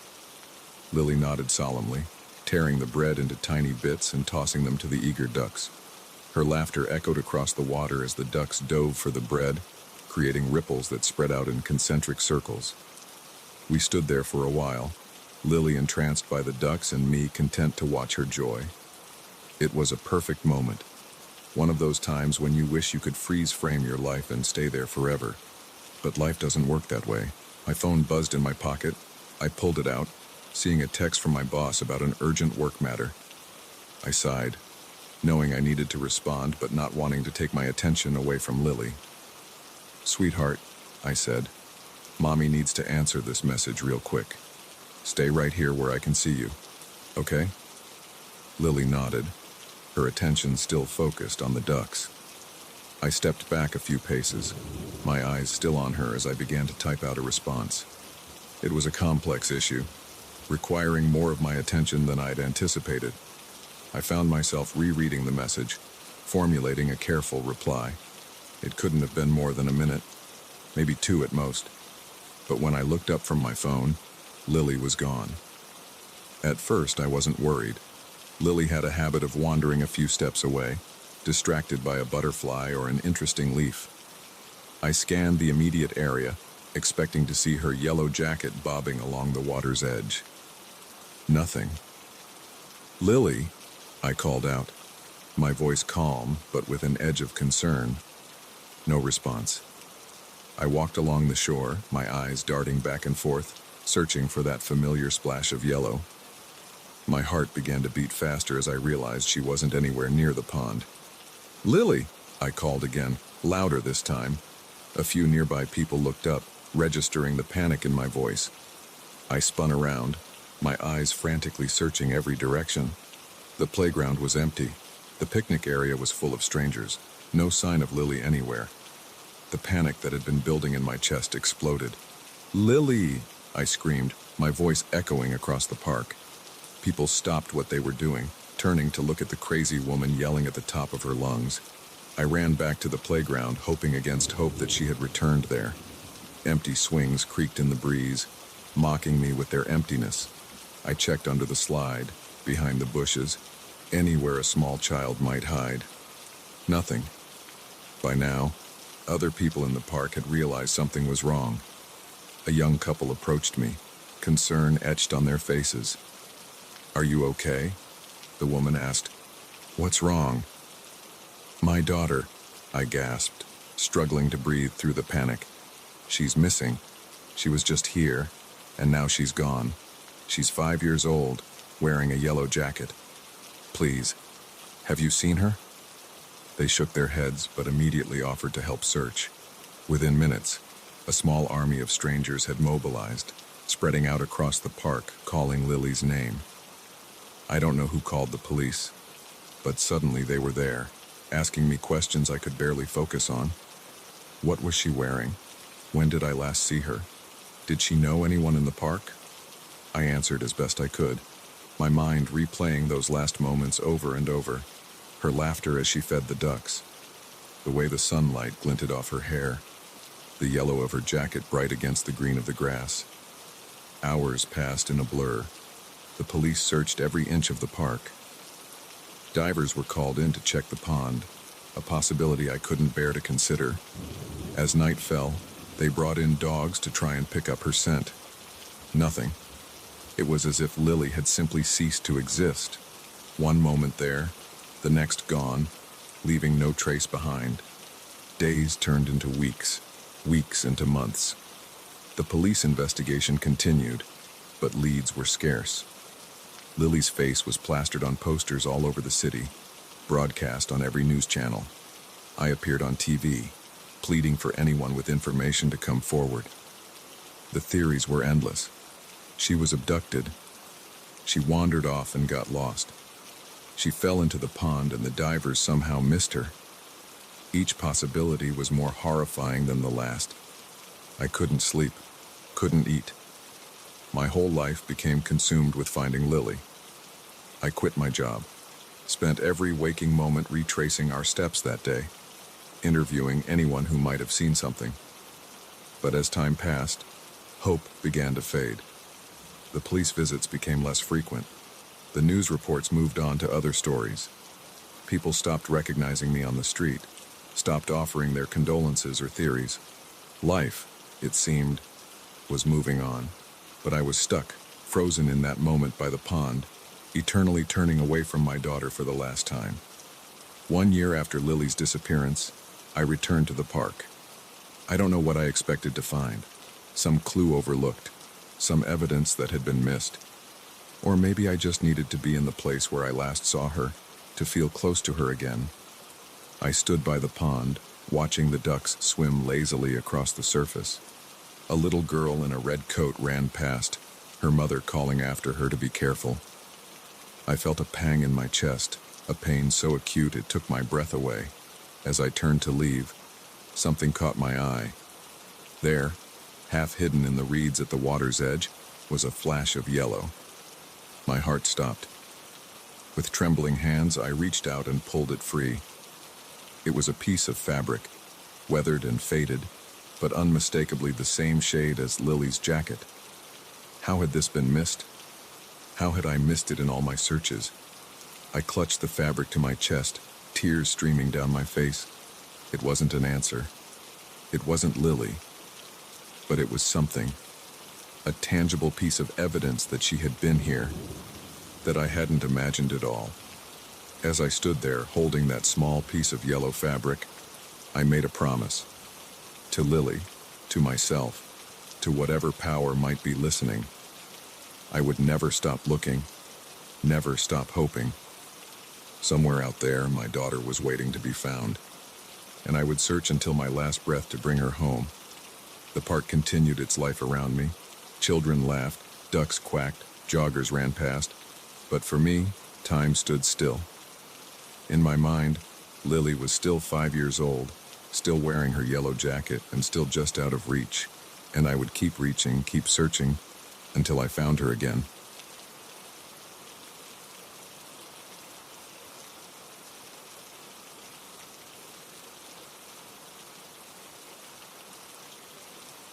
Have you ever felt the weight of 1,000 eyes boring into the back of your skull?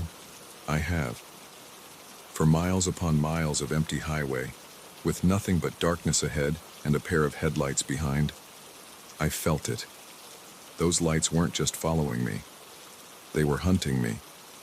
And as the night wore on, I began to realize that this wasn't just a case of paranoia. This was something far more sinister. It had been a long day. I'd spent hours at a client meeting 2 states over, and now I was making the long drive back home. The sun had set hours ago, leaving me alone with the hum of my car engine and the occasional flicker of passing headlights. I was tired, but the coffee from my last rest stop was doing its job, keeping me alert enough to navigate the empty stretches of highway. I'd been driving for about 3 hours when I first noticed the car behind me. At first, I didn't think much of it. It's not unusual to have company on a long drive, even at this hour. But as the miles ticked by, I realized that this car had been with me for an unusually long time. I checked my rearview mirror again. The headlights were there, steady and unchanging. Not too close, but not falling behind either. Just there. Always there. I tried to shake off the unease creeping up my spine. It was probably nothing. Maybe they were heading to the same city I was. Maybe they were just as tired as I was and were using my taillights as a guide through the darkness. But then I noticed something odd. I was going exactly the speed limit, not wanting to risk a ticket this far from home. The car behind me matched my speed perfectly. When I sped up slightly to pass a slow-moving truck, they sped up too. When I slowed back down, so did they. My heart rate picked up a notch. This wasn't normal. No one drives like that, maintaining the exact same distance for this long. I decided to test my theory. I slowed down significantly, dropping well below the speed limit. The car behind me slowed too, maintaining that same, maddeningly consistent gap. Okay, I thought, trying to keep my breathing steady. Maybe they're just really cautious drivers. I'll speed up, and they'll probably fall behind. I pressed down on the accelerator, pushing my speed well above the limit. The scenery blurred as I raced down the empty highway. For a moment, I felt a surge of relief as the headlights in my mirror seemed to shrink. But it was short-lived. Within seconds, The car had accelerated too, closing the distance between us with unnerving precision. Once again, they settled into that same position, not too close, not too far, just watching. By now, my palms were sweating on the steering wheel. This wasn't a coincidence. This wasn't normal driving behavior. Someone was following me, deliberately and with purpose. I tried to get a look at the driver, tilting my rearview mirror and squinting into the darkness, but all I could see were those headlights, two bright orbs piercing the night. The windshield of the car behind me was a black void, revealing nothing about its occupants.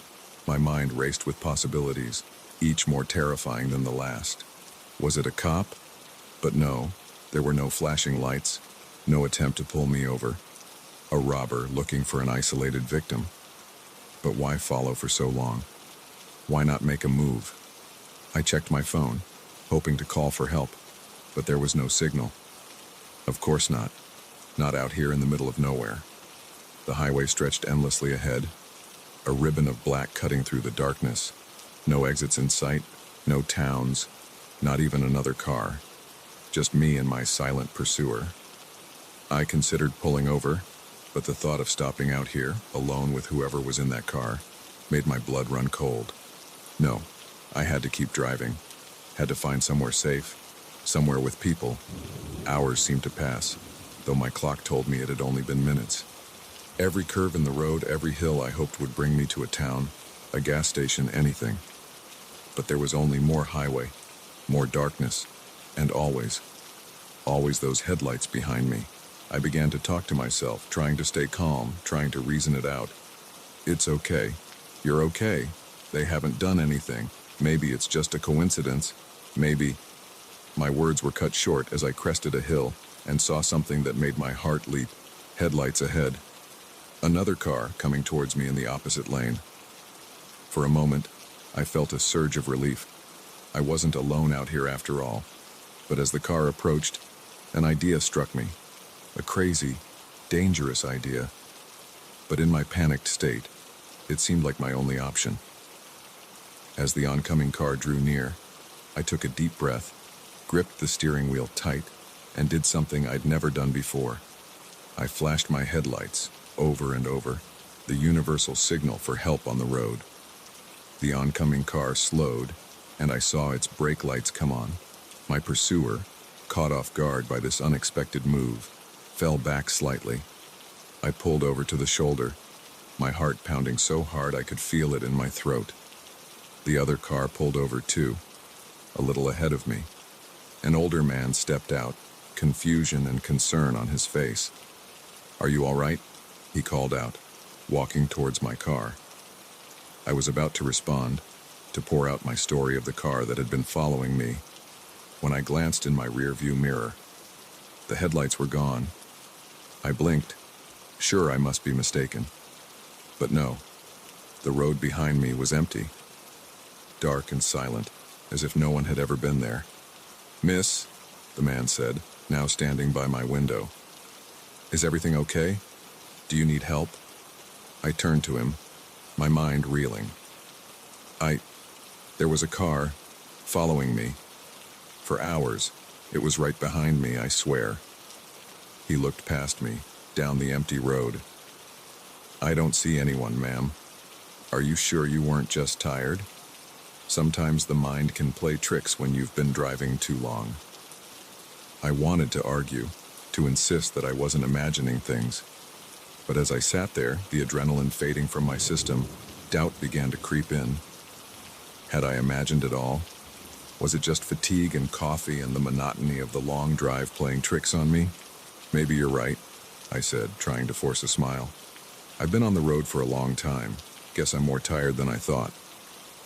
The man nodded sympathetically. "Why don't you follow me to the next town? It's not far, and there's a motel where you can rest for the night. It's not safe to drive when you're this exhausted." I agreed, grateful for his kindness and for the prospect of not being alone on this dark highway anymore. As we pulled back onto the road, I kept glancing in my rearview mirror, half expecting to see those headlights reappear. But the road behind me remained empty. We reached the small town about 20 minutes later, and true to his word, the man directed me to a small motel just off the highway. He waited until I had checked in before waving goodbye and continuing on his journey. In my room, I sat on the edge of the bed, my body trembling with leftover adrenaline and exhaustion. I kept replaying the night in my mind, trying to make sense of what had happened. Had I really imagined it all? Was it just a product of an overactive imagination and too many late-night crime shows? But as I was about to turn off the light and try to get some sleep, my phone buzzed. Signal had returned, and with it, a flood of notifications, missed calls, text messages, emails. I scrolled through them absently, until one text caught my eye and made my blood run cold. It was from an unknown number, sent just minutes ago. "You got lucky tonight. Sleep tight. See you on the road." I stared at the message, my hands shaking so badly I nearly dropped the phone. It hadn't been my imagination. Someone had been following me. Someone had been hunting me on that dark, lonely highway. And somehow, they had my number. I didn't sleep that night. How could I? I sat in that motel room, jumping at every sound, peering out the window at every passing car. When dawn finally broke, I checked out and hit the road again, this time sticking to busy highways and driving straight through to home. But even now, months later, I can't shake the memory of that night. Every time I get behind the wheel, every time I see headlights in my rearview mirror, I feel that same cold dread creeping up my spine. Because I know now that the darkness doesn't just hide monsters in closets or under beds. Sometimes, the real monsters are out there on the open road, hidden behind a pair of headlights, just waiting for their chance to strike.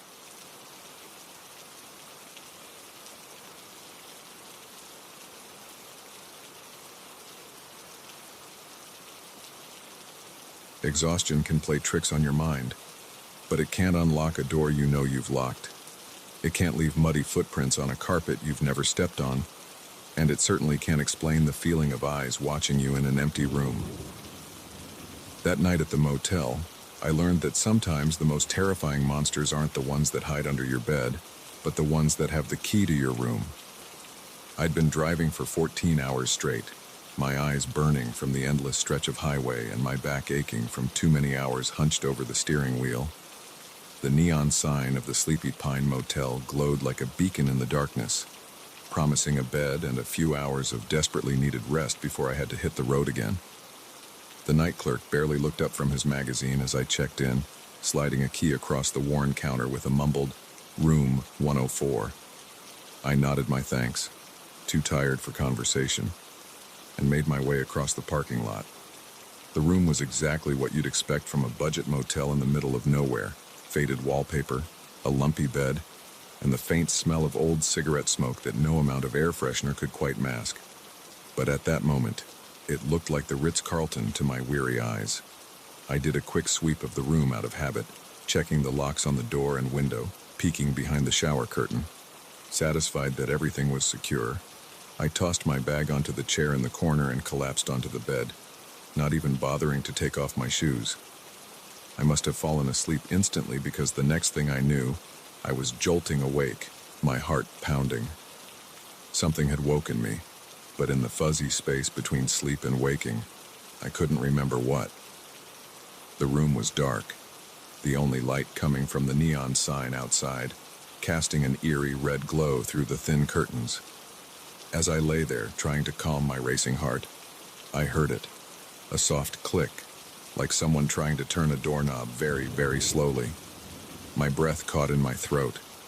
I strained my ears, convinced I must have imagined it. But there it was again, slightly louder this time. I sat up, my eyes fixed on the door. The handle jiggled, once, twice, then silence. "Hello?" I called out, my voice sounding small and scared in the quiet room. No response. I slid out of bed, my feet hitting the carpet with a soft thud. That's when I felt it, dampness seeping through my socks. Confused, I reached for the bedside lamp, flicking it on. My heart nearly stopped. There, leading from the door to the bed, was a trail of muddy footprints, footprints that weren't mine. I stumbled backward, nearly tripping over my own feet. This couldn't be real. I was dreaming. I had to be dreaming, but the chill of the damp carpet against my feet felt all too real. With shaking hands, I grabbed my phone from the nightstand, ready to call for help. But as I unlocked the screen, I saw something that made my blood run cold. It was 3:07 a.m. I had been asleep for over 4 hours. 4 hours during which someone had been in my room. The realization hit me like a physical blow. I wasn't safe here. I needed to leave, now. I grabbed my bag, not bothering to check if I had everything. As I reached for the door handle, I hesitated. What if they were still out there, waiting? But staying in this room felt like being trapped in a cage. Taking a deep breath, I yanked the door open, ready to make a run for it. The parking lot was empty, eerily quiet under the flickering neon light. My car sat where I had left it, a comforting sight in the sea of uncertainty. I sprinted across the parking lot, fumbling with my keys. Just as I reached my car, I heard it. Footsteps, fast and heavy, coming from the direction of my room. I didn't look back. I threw myself into the driver's seat, jammed the key into the ignition, and peeled out of the parking lot with a screech of tires. As I sped down the dark highway, my hands shaking on the steering wheel, I glanced in the rearview mirror. For a split second, I thought I saw a figure standing in the middle of the road, watching my car disappear into the night. But when I looked again, the road behind me was empty. I drove for hours, too scared to stop, jumping at every shadow and sound. When the sun finally rose, I pulled into a busy truck stop, the normality of morning commuters and tired truckers a balm to my frayed nerves. As I sat there, nursing a cup of terrible coffee, I tried to make sense of what had happened. Had I imagined it all? Was it just an especially vivid nightmare brought on by exhaustion? But then I looked down and saw the mud still caked on my socks. This was no dream. I never reported what happened. Who would believe me? A locked room, mysterious footprints, a vanishing intruder. It sounded like the plot of a bad horror movie, but I know what I saw, what I felt. Now, years later, I still can't shake the memory of that night. I avoid motels whenever possible, preferring to sleep in my car at rest stops if I have to. And every night, just before I fall asleep, I check the locks. Twice. Because I know now that sometimes, locks aren't enough to keep the monsters out. But the thing that haunts me most, the question that keeps me up at night, is this. What if the footprints hadn't woken me up? What was the intruder planning to do? And most chillingly of all, how many other people have slept in that room, blissfully unaware of the danger lurking in the shadows? I'll never know the answers to these questions, but one thing's for certain. I'll never forget the night I learned that sometimes the most terrifying thing isn't what you can see, but what you can't. The presence you feel but can't explain. The eyes you know are watching, even when the room is empty. So the next time you're in a motel room and you hear that soft click in the middle of the night, remember my story. Check the locks, and maybe, just maybe, sleep with one eye open, because you never know who might have the key to your room. As for me, I've learned to live with the paranoia, the constant looking over my shoulder. It's a small price to pay for survival, because I know that somewhere out there, in some nameless town off some forgotten highway, there's a motel room with muddy footprints that lead to an empty bed, and someone, or something, is still waiting for its next unsuspecting guest. I often wonder about that night clerk, about whether he knew what was happening in room 104. Was he in on it? Or was he just another cog in a machine he didn't understand? I've thought about going back, about confronting him, demanding answers. But then I remember the sound of those footsteps chasing me across the parking lot, and I know I can never go back there. Sometimes, late at night when the world is quiet and still, I find myself replaying every detail of that night in my mind. The click of the door handle, the damp carpet under my feet, the figure in the rearview mirror. And I wonder, what if I hadn't woken up? What if I had slept through the night, oblivious to the intruder in my room? Would I have ever known they were there? Or would I have become just another missing person, another unsolved mystery? These thoughts used to keep me up at night, but now I've learned to use them as a reminder to stay vigilant, to trust my instincts, and to never, ever take my safety for granted. Because I know now that the world is full of dark corners and hidden dangers, and sometimes the only thing standing between you and the unthinkable is a flimsy lock and your own awareness. So if you ever find yourself in a motel room, feeling that inexplicable sense of unease, don't ignore it. Don't brush it off as paranoia or an overactive imagination. Because sometimes, just sometimes, those feelings are trying to tell you something. And in my experience, it's always better to be safe than sorry. After all, you never know who might have the key to your room.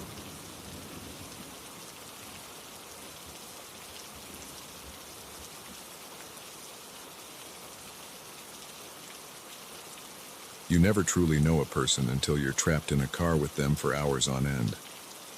I learned this lesson the hard way, on a stretch of lonely highway with a stranger whose smile didn't quite reach his eyes. What started as an act of kindness quickly spiraled into the most terrifying ride of my life. I'd been driving for about 6 hours when I saw him, thumb out, standing on the side of the road.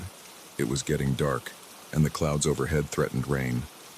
I'm not usually one to pick up hitchhikers, but something about his dejected posture and the desolate surroundings made me slow down. As I pulled over, I got a better look at him.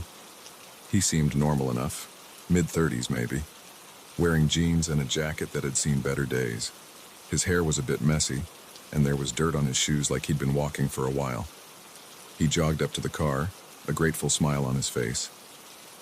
"Thanks, man," he said as he climbed in. "Not a lot of people stop anymore." I nodded, trying to play it cool. "Where are you headed?" "Just down the road a bit," he replied, settling into the passenger seat. "Anywhere you're going is good enough for me."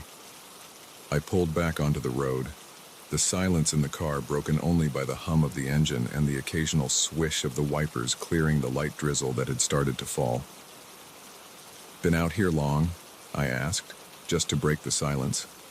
"A couple hours, I guess," he said, his voice flat. "Had a ride earlier, but they were going in the wrong direction."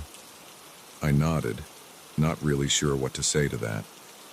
We drove in silence for a while, the darkness outside growing deeper as we left the last vestiges of twilight behind. "So," he said after a while, turning to face me, "you pick up hitchhikers often?" "Not really," I admitted. "First time, actually." He chuckled, a low sound that made me grip the steering wheel a little tighter. "First time, huh? Must be my lucky night." I forced a smile but didn't say anything. Something about the way he said it rubbed me the wrong way. "You ever meet someone and just know they've done bad things?" he asked suddenly. I glanced at him, caught off guard by the question. "What do you mean?" He shrugged, still staring straight ahead. "You know, some people you can just tell. They've done things, hurt people, maybe even killed people." My heart skipped a beat. I swallowed hard, trying to keep my voice steady. "I guess I don't really think about it." He chuckled again, that same low sound that made the hair on the back of my neck stand up. "Yeah, most people don't, but I can always tell." I didn't respond, didn't know how to respond. My mind was racing, trying to figure out how to get out of this situation. We were miles from anywhere, no other cars on the road, no cell signal. "You ever do something you regret?" he asked, his voice quieter now. I shook my head, not trusting myself to speak. "Never," he pressed. "Never hurt someone, never thought about it." "No," I managed to say, my throat dry. He was silent for a moment, and I could feel his eyes on me. "I have," he said finally. My stomach dropped. I gripped the steering wheel so tight my knuckles turned white. "Couple years ago," he continued. his voice casual as if he was discussing the weather. Met this guy at a bar. He was mouthing off, saying things he shouldn't have. I didn't mean to hurt him, not really, just wanted to shut him up. But things got out of hand. I felt like I was going to be sick. This couldn't be happening. This had to be some kind of sick joke. What happened? I asked, my voice barely above a whisper. He shrugged. He didn't make it. Cops never found out. It's not hard to hide something like that if you know what you're doing. I couldn't breathe. My palms were sweating on the steering wheel. I needed to get out of this car, needed to get away from this man. You ever wonder what it's like? He asked, leaning closer. To take someone's life? I shook my head violently. No, never. He smiled, and it was the coldest, most terrifying thing I'd ever seen. It's not like they show in the movies. It's messier, louder. But once you do it, you get used to it. It gets easier. I was trembling now, unable to hide my fear. I needed to do something, to say something, but my mind was blank with terror. Pull over, he said suddenly. What? Pull over, he repeated, his voice harder now. I need to stretch my legs. I hesitated, my foot hovering over the brake pedal. If I stopped, would he try to hurt me? But if I didn't, what would he do? I said, pull over, he growled, and I felt something press against my side. I didn't need to look to know it was a knife. I eased the car onto the shoulder, my heart pounding so hard I thought it might burst out of my chest. As soon as we stopped, he grabbed my arm, his grip painfully tight. Get out, he ordered. I didn't move, couldn't move. This was it. This was how I was going to die, on the side of some deserted highway at the hands of a murderer I'd willingly let into my car. I said, get out, he shouted, yanking me towards the door. In that moment, survival instinct kicked in. I threw the car into drive and floored it. The sudden movement caught him off guard, and his grip on my arm loosened. I jerked the wheel hard, sending him crashing into the passenger door. He roared in anger, lunging at me with the knife. I ducked, feeling the blade whistle past my ear. The car swerved wildly as I struggled to keep control while fending him off. I don't know how long we fought like that. The car careening down the highway, his knife flashing in the darkness. At some point, I saw headlights in the distance. Hope surged through me. If I could just make it to that other car. With one hand on the wheel, I used the other to grab his wrist, trying to keep the knife away from me. We struggled, the car weaving back and forth across the road. The headlights grew closer. I could see now that it was a large truck. I steered towards it, praying the driver would see us, would stop to help. At the last second, my attacker saw what I was doing. With a snarl of rage, he jerked the wheel, sending us spinning off the road. The world tilted and whirled, the sound of crunching metal and breaking glass filling my ears. When the motion finally stopped, I was hanging upside down, held in place by my seatbelt. Everything hurt. I could taste blood in my mouth. Through the shattered windshield, I could see the truck had stopped, its headlights illuminating the wreck of my car. I turned my head, wincing at the pain, to look at the passenger seat. It was empty. The door was open, swinging gently in the night breeze. He was gone. I heard voices, footsteps running towards the car. The truck driver, coming to help. I wanted to warn him, to tell him to be careful, that there was a dangerous man out there. But darkness was creeping in at the edges of my vision, and I couldn't find the strength to speak. As I slipped into unconsciousness, my last thought was of the hitchhiker. Where was he? Had he survived the crash? And if he had, who would be his next victim? I woke up in a hospital 3 days later. The police had questions, of course, but there was no sign of the hitchhiker, no evidence that he had ever existed, except for the cuts and bruises on my body and the terror that still gripped me every time I closed my eyes. They found the knife, though, wedged under the passenger seat, right where he had been sitting. Proof that I hadn't imagined it all. I don't drive at night anymore. Don't pick up hitchhikers, obviously. But sometimes, when I'm on a long stretch of highway and I see a lone figure on the side of the road, I can't help but wonder, is it him? Is he still out there, thumbing rides and telling his terrible stories? And I wonder about the people who stop for him. Do they make it to their destinations? Or do they become another story? Another confession whispered in the dark of a stranger's car? I'll never know. But I do know one thing. Sometimes, the most dangerous monsters aren't the ones hiding in the shadows. Sometimes, they're sitting right next to you, smiling and telling you exactly who they are. And by the time you realize the danger, it's already too late. So if you're ever driving late at night and you see someone on the side of the road, think twice before you stop, because you never know who might be getting into your car, and you never know if you'll make it to your destination.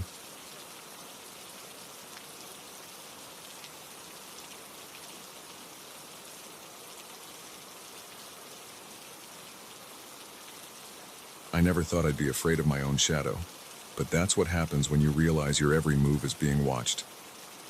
What started as a budget-friendly getaway turned into a nightmare of surveillance and paranoia, all thanks to a host who couldn't seem to let go.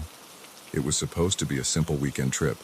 My girlfriend, Claire, and I had been planning it for weeks. A chance to escape the city, breathe some fresh air, and reconnect away from the pressures of work and daily life. When we found the Airbnb listing for a charming suburban house at a price that seemed too good to be true, we jumped on it without a second thought. The drive out was pleasant enough.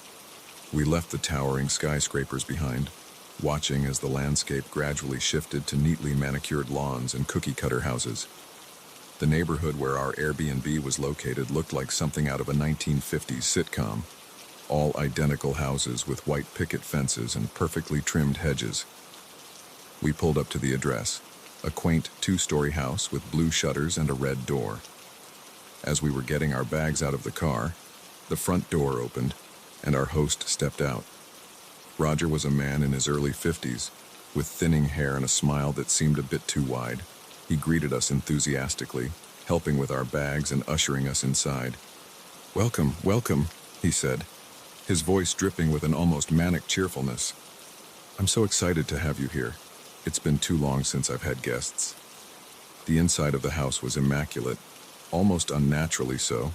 Every surface gleamed, every cushion was perfectly plumped, and there wasn't a speck of dust to be seen. It felt less like a lived-in home and more like a showroom. Roger gave us a tour, pointing out every feature with pride. "And here's the kitchen, fully stocked, of course. Feel free to use anything you like. Oh, and the backyard. You must see the backyard." As we followed him from room to room, I couldn't shake the feeling that something was off. Maybe it was the way his eyes seemed to linger a bit too long on Claire, or how he kept finding excuses to touch things we had brought, straightening a jacket here, adjusting a bag there. Finally, after what felt like hours, Roger headed for the door. "Well, I'll leave you two to get settled. I'm right next door if you need anything at all." As the door closed behind him, Claire and I exchanged looks. "Is it just me?" she said. "Or was that a little intense?" I nodded, relieved I wasn't the only one who felt it. "Yeah, he's certainly enthusiastic about hosting." We tried to shake off the weird vibe and enjoy our evening. We cooked dinner, opened a bottle of wine, and tried to relax.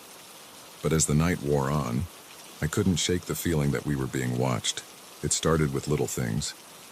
A creak in the hallway when we were both in the living room.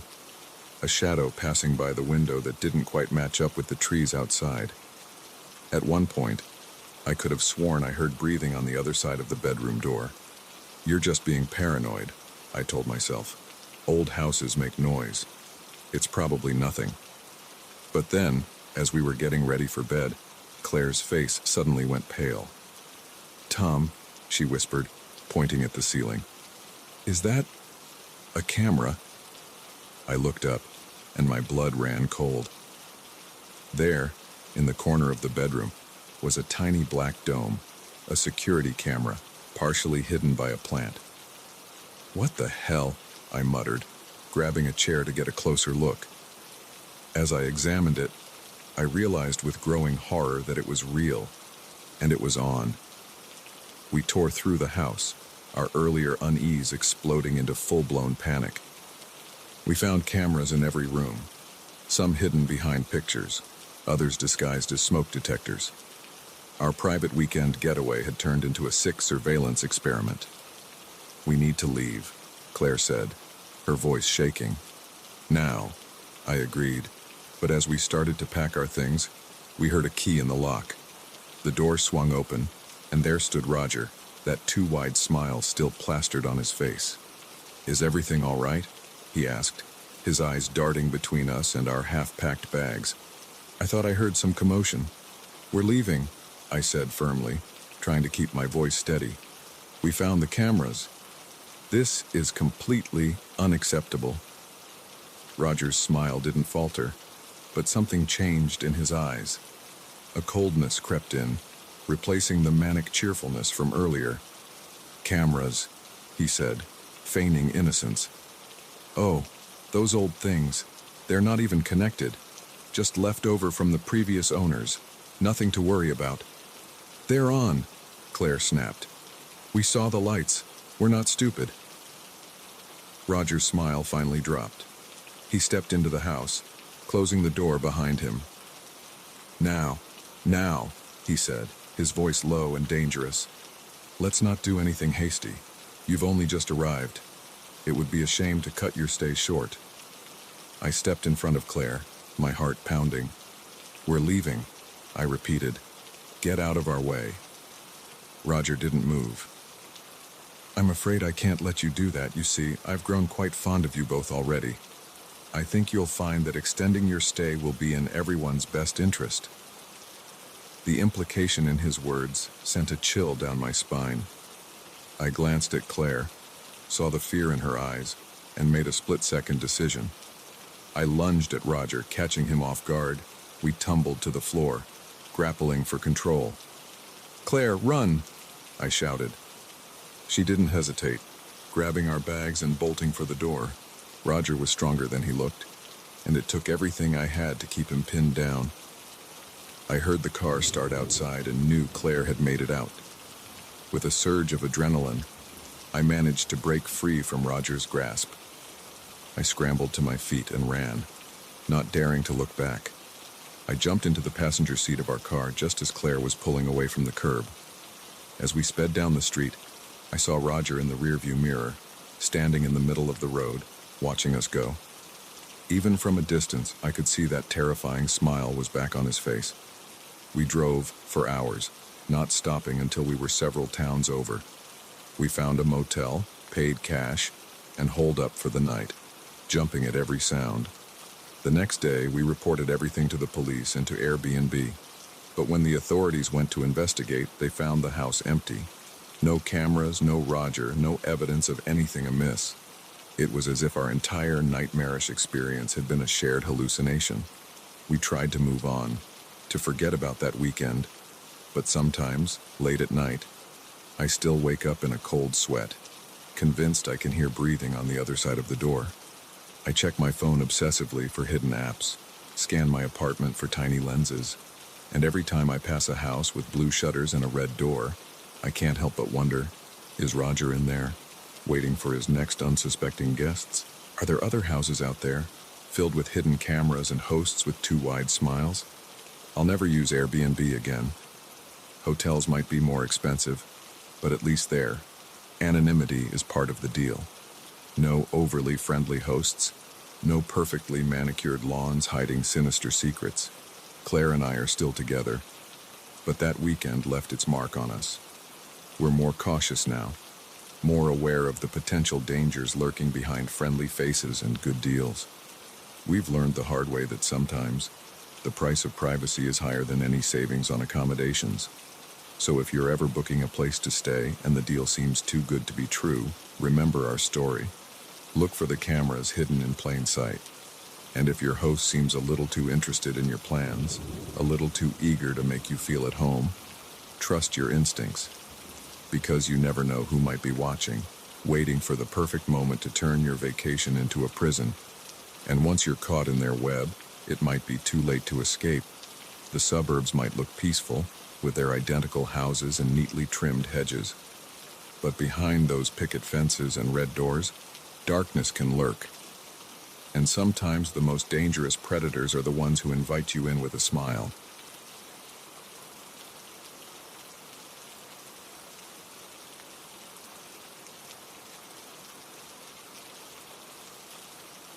I always thought I knew my neighborhood like the back of my hand. Every street, every corner, every shortcut.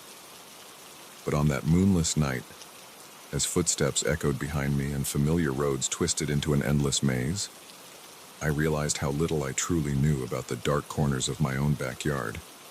It had been a long night at the office. By the time I left, the streets were empty, the last stragglers from nearby bars long gone. I decided to walk home, figuring the cool night air would help clear my head. It was a route I'd taken 100 times before, a straight shot through residential areas that would get me home in 20 minutes flat. The first few blocks were uneventful. Streetlights cast pools of yellow light on the sidewalk, and the hum of distant traffic provided a comforting urban lullaby. I was lost in thought, mentally reviewing tomorrow's to-do list. When I first heard it, footsteps, slightly out of sync with my own. I glanced over my shoulder, but the street behind me was empty. Shaking my head, I pressed on. Probably just an echo, I told myself, or maybe a cat prowling the night. But the footsteps continued, growing slightly louder with each passing minute. I picked up my pace, my heart rate quickening to match my steps. Another look back revealed nothing but shadows. I turned onto Cedar Street, a quiet residential road lined with old Victorian houses. As I passed under a flickering streetlight, I saw something that made my blood run cold. A figure, tall and lean, standing at the far end of the block. Even from this distance, I could tell they were staring directly at me. Fight or flight instinct kicked in, and I chose flight. I turned sharply onto Maple Avenue, a street I knew would lead me straight home. But as I hurried along, something felt off. The houses looked different, older and more run down than I remembered. Had I taken a wrong turn? The footsteps behind me grew louder, more insistent. I broke into a run, no longer caring if I looked foolish. All I wanted was to get home, to lock my door, and forget this night ever happened. I turned onto what I thought was my street, only to find myself facing an unfamiliar cul-de-sac. Panic started to set in. How was this possible? I'd lived in this neighborhood for years. There shouldn't be any streets I didn't recognize. The sound of footsteps was closer now, echoing off the houses around me. I spun around, ready to confront whoever was following me, but the street behind me was as empty as the one ahead. "Hello?" I called out, my voice shaking. "Is someone there?" No response, just the faint rustle of leaves in the night breeze.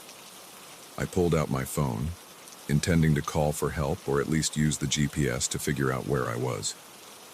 But the screen remained stubbornly dark. Dead battery.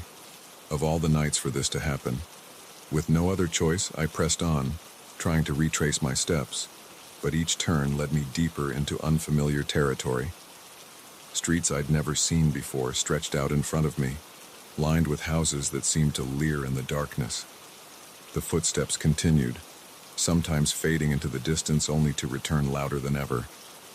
I caught glimpses of movement in my peripheral vision, a shadow darting between houses, a figure watching from a darkened window. But every time I turned to look, there was nothing there. Hours seemed to pass as I wandered through this twisted version of my neighborhood. My feet ached, my throat was dry from panic, and exhaustion tugged at the edges of my consciousness. But still, I couldn't find my way home. As I turned yet another corner, I saw something that made my heart leap. A familiar street sign. Elm Street. My street. Relief flooded through me as I started down the road, my pace quickening with each step. But as I approached my house, that relief turned to icy dread. The building before me looked like my home, but wrong.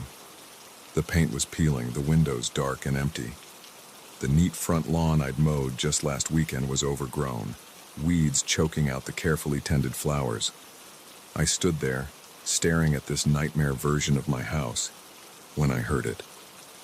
Footsteps, right behind me. I whirled around, ready to face my pursuer, but what I saw defied explanation. The street behind me was gone, replaced by an impenetrable wall of darkness, and emerging from that darkness was a figure. No, multiple figures. Shadowy, featureless forms that moved with an unnatural grace. Terror unlike anything I'd ever known gripped me. I ran, no longer caring about direction or logic. I just needed to get away, to escape this impossible, nightmarish version of my neighborhood. Streets blurred past as I fled, each one stranger and more twisted than the last. Houses loomed overhead, their architecture growing more bizarre with each block. I passed by buildings that seemed to defy gravity, streets that looped back on themselves in impossible ways. And always, the footsteps followed. I don't know how long I ran. Time seemed to lose all meaning in this labyrinthine nightmare. But eventually, my legs gave out, and I collapsed to the ground, gasping for breath. As I lay there, waiting for the shadows to overtake me, I heard something new, a voice calling my name. Tom, Tom, wake up. The world around me began to blur and fade, the twisted houses, the impossible streets, all of it dissolved into a swirling mist. I opened my eyes to find myself at my desk at work, my colleague shaking my shoulder gently. You were having quite a nightmare, she said, concern etched on her face. Are you okay? I nodded, still disoriented, my heart racing from the lingering fear of the dream. Yeah, I'm fine. Just a bad dream. As I gathered my things to head home, relief washed over me. It had all been a dream, a terrifying, vivid dream, but a dream nonetheless. But as I stepped out of the office into the dark night, a chill ran down my spine. The streets looked different, unfamiliar in a way I couldn't quite put my finger on. And as I started my walk home, I couldn't shake the feeling that somewhere behind me, just out of sight, footsteps echoed in the darkness. I quickened my pace, suddenly very eager to get home and lock my door. But with each turn, the streets seemed to shift and change. What should have been familiar landmarks were distorted, as if seen through a funhouse mirror. Panic started to creep in as I realized I didn't recognize where I was. This couldn't be happening. It was just a dream, wasn't it? But the sound of footsteps growing closer told me otherwise. This was real. Somehow, impossibly, terrifyingly real. I started to run, no longer caring about looking foolish or attracting attention. All I wanted was to get home, to escape this nightmare that had somehow bled into reality. But with each turn, each desperate sprint down unfamiliar streets, I knew the truth. I was lost, trapped in a maze of my own neighborhood, with something dark and unknowable in pursuit. And as the footsteps grew ever closer, I realized that sometimes the most terrifying monsters aren't the ones that hide under our beds or in our closets. Sometimes they're the ones that transform the familiar into the unrecognizable, that turn our safe havens into labyrinths of fear. I'm still running, still trying to find my way home. And I know that somewhere out there, in the twisted streets of this nightmare version of my neighborhood, those footsteps are still following, waiting for the moment I slow down, for the instant I let my guard drop. So I keep moving, keep searching for a way out of this maze, because I know that if I stop, if I let those footsteps catch up to me, I may never find my way home again. And in the back of my mind, a terrifying thought lingers. What if I'm not the only one trapped here? What if there are others, lost in their own familiar yet foreign neighborhoods, running from footsteps that never tire, never slow? So if you ever find yourself on a dark street that should be familiar but isn't, if you hear footsteps echoing behind you in the night, remember my story. And run. Run. and pray you find your way home before the darkness swallows you whole.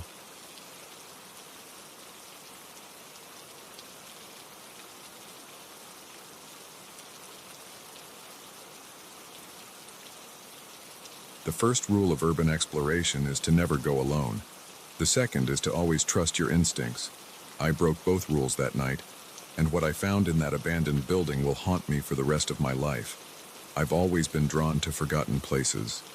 There's something eerily beautiful about a building left to decay, nature slowly reclaiming what was once a bustling hub of human activity. I'd been photographing abandoned structures for years, each expedition a thrilling mix of art and adrenaline. The old Hartley factory had been on my radar for months.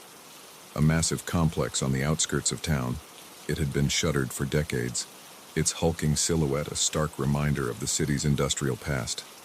Getting inside had proven challenging. The place was surrounded by a high fence topped with barbed wire, and local security patrols were known to be vigilant. But on that fateful night, I finally saw my chance. A storm had knocked down a section of the fence, creating a gap just wide enough for a person to slip through.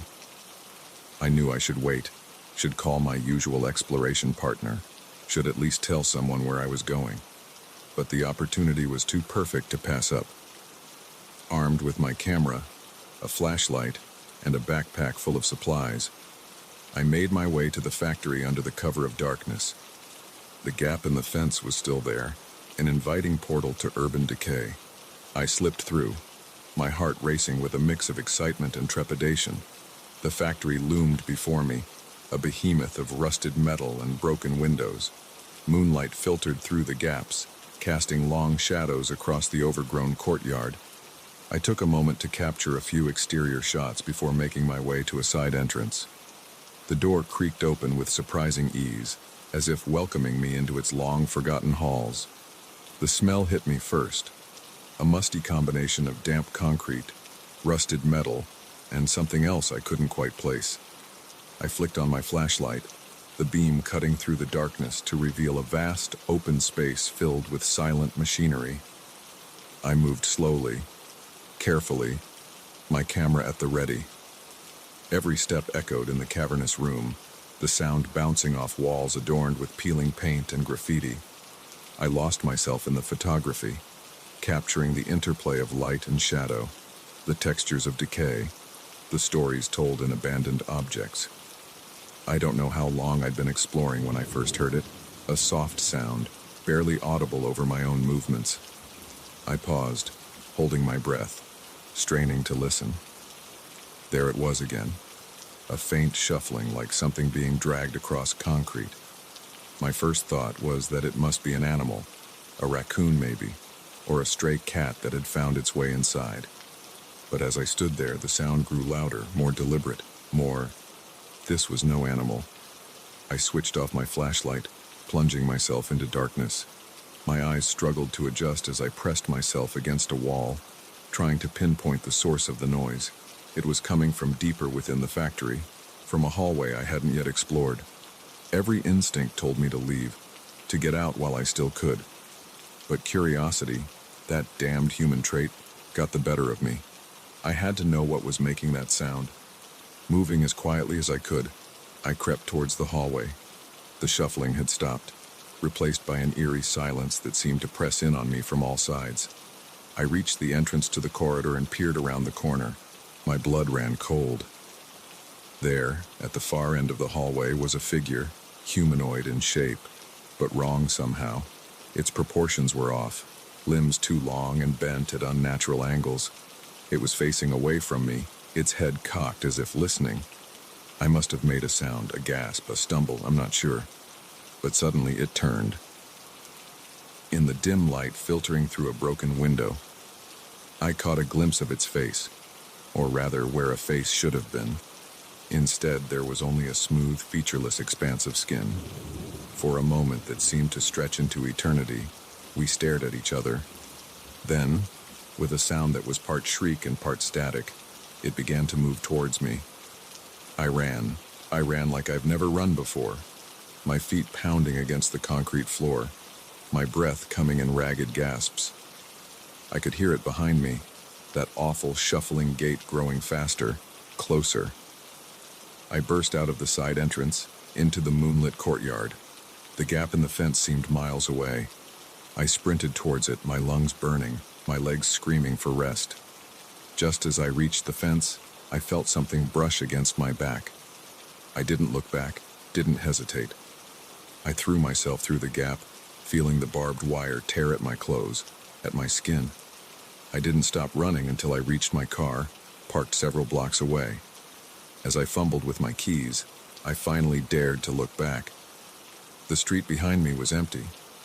I drove home in a daze, my mind struggling to process what I'd seen. It couldn't have been real. Maybe I'd breathed in some toxic fumes left over from the factory's operational days. Maybe the isolation and darkness had played tricks on my mind. But as I uploaded the photos from my camera, I realized with growing horror that it had been all too real. There, in the background of one of my shots, barely visible in the shadows, was a figure. Long limbs, unnatural posture, and that smooth, featureless face. I deleted the photos, all of them. I scrubbed my hard drive, destroyed the memory card.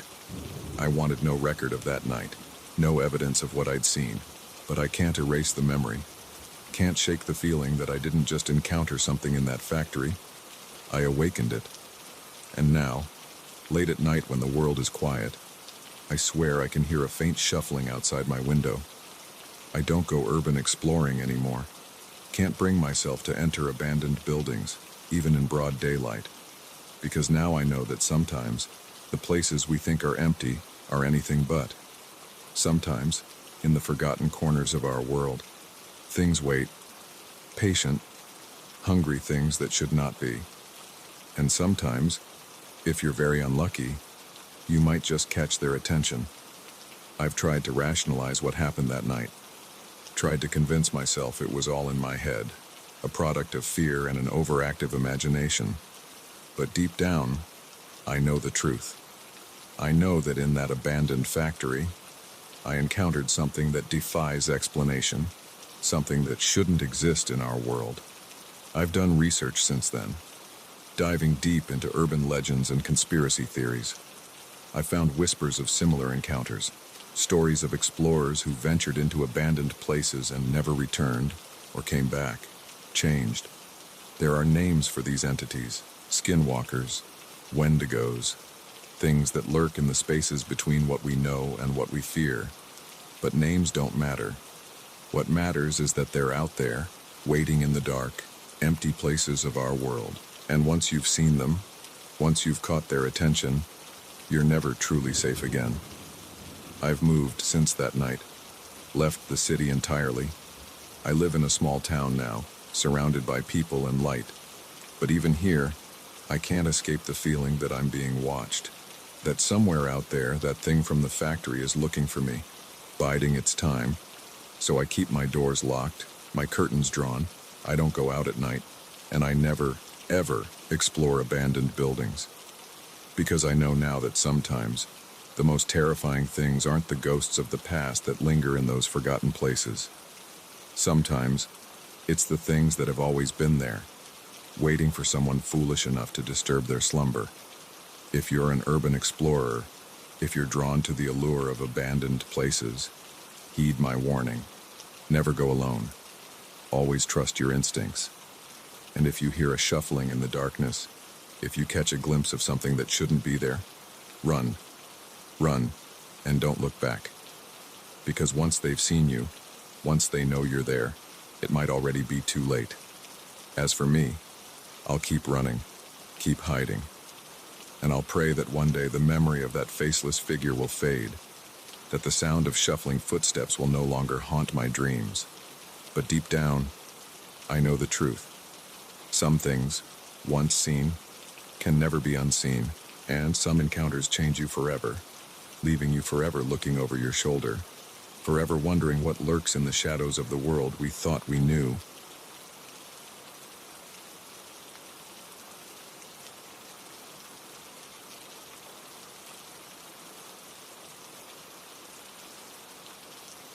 The kindness of strangers can be a double-edged sword. One moment, you're grateful for the help. The next, you're fighting for your life.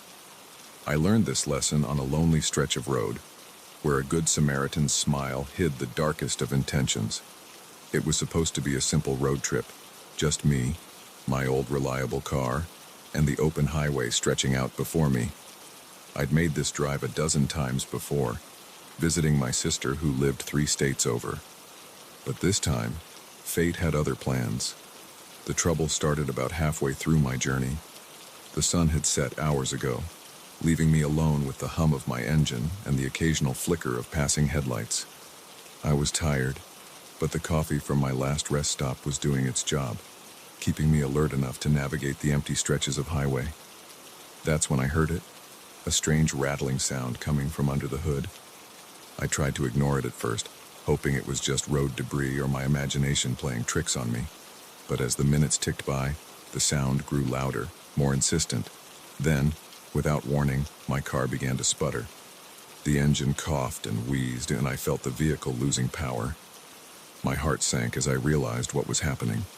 I managed to guide the car onto the shoulder just as it gave its final gasping shudder and died. I sat there for a moment, my hand still gripping the steering wheel, trying to process the situation. I was stranded in the middle of nowhere, my phone showing no signal, and the nearest town was miles away. Just as panic began to set in, I saw headlights approaching in my rearview mirror. Relief washed over me as a pickup truck slowed and pulled up behind me. Maybe my luck was turning around after all. A man stepped out of the truck, his features obscured by the glare of his headlights. As he approached my window, I could make out more details. He was tall, probably in his late 40s, with a scruffy beard and a worn baseball cap. "Having some trouble?" he asked, his voice gruff but not unkind. I nodded, trying to keep the desperation out of my voice. "Yeah, my car just died on me. I don't suppose you know anything about engines." He chuckled. "As a matter of fact, I do. Pop the hood, and let's take a look." I did as he asked, grateful for the help. As he leaned over the engine, I couldn't shake a nagging feeling in the pit of my stomach. Something felt off, but I couldn't put my finger on what. "Looks like your alternator's shot," he said after a few minutes. "I can try to jumpstart it, but you won't get far. There's a town about 20 miles up the road with a mechanic. I can give you a tow if you'd like." I hesitated. The offer was tempting, but the idea of getting into a stranger's truck in the middle of the night made me uneasy. As if sensing my reluctance, he gave me a reassuring smile. "Don't worry, I'm not some axe murderer," he joked. "Just a guy trying to help out. Name's Mike, by the way." Against my better judgment, I agreed. Mike seemed friendly enough, and I didn't have many other options. As he hitched my car to his truck, I gathered my purse and phone, sending up a silent prayer that I was making the right decision. The first few miles were uneventful. Mike kept up a steady stream of small talk, asking about my trip and commenting on the weather. But as we drove deeper into the night, I noticed something that made my blood run cold. We had passed a sign for the town he'd mentioned, but instead of turning off, Mike kept driving straight ahead. I think we missed the turn," I said, trying to keep my voice calm. Mike's grip on the steering wheel tightened. "Oh, did we? Must have been distracted. No worries, I know a shortcut." But we didn't turn around. We just kept driving, the miles stretching out before us, taking us further and further from civilization. The unease I'd felt earlier bloomed into full-blown fear. "Where are we going?" I demanded, no longer able to hide the tremor in my voice. Mike's friendly demeanor vanished in an instant. His face hardened, and when he looked at me, his eyes were cold and empty.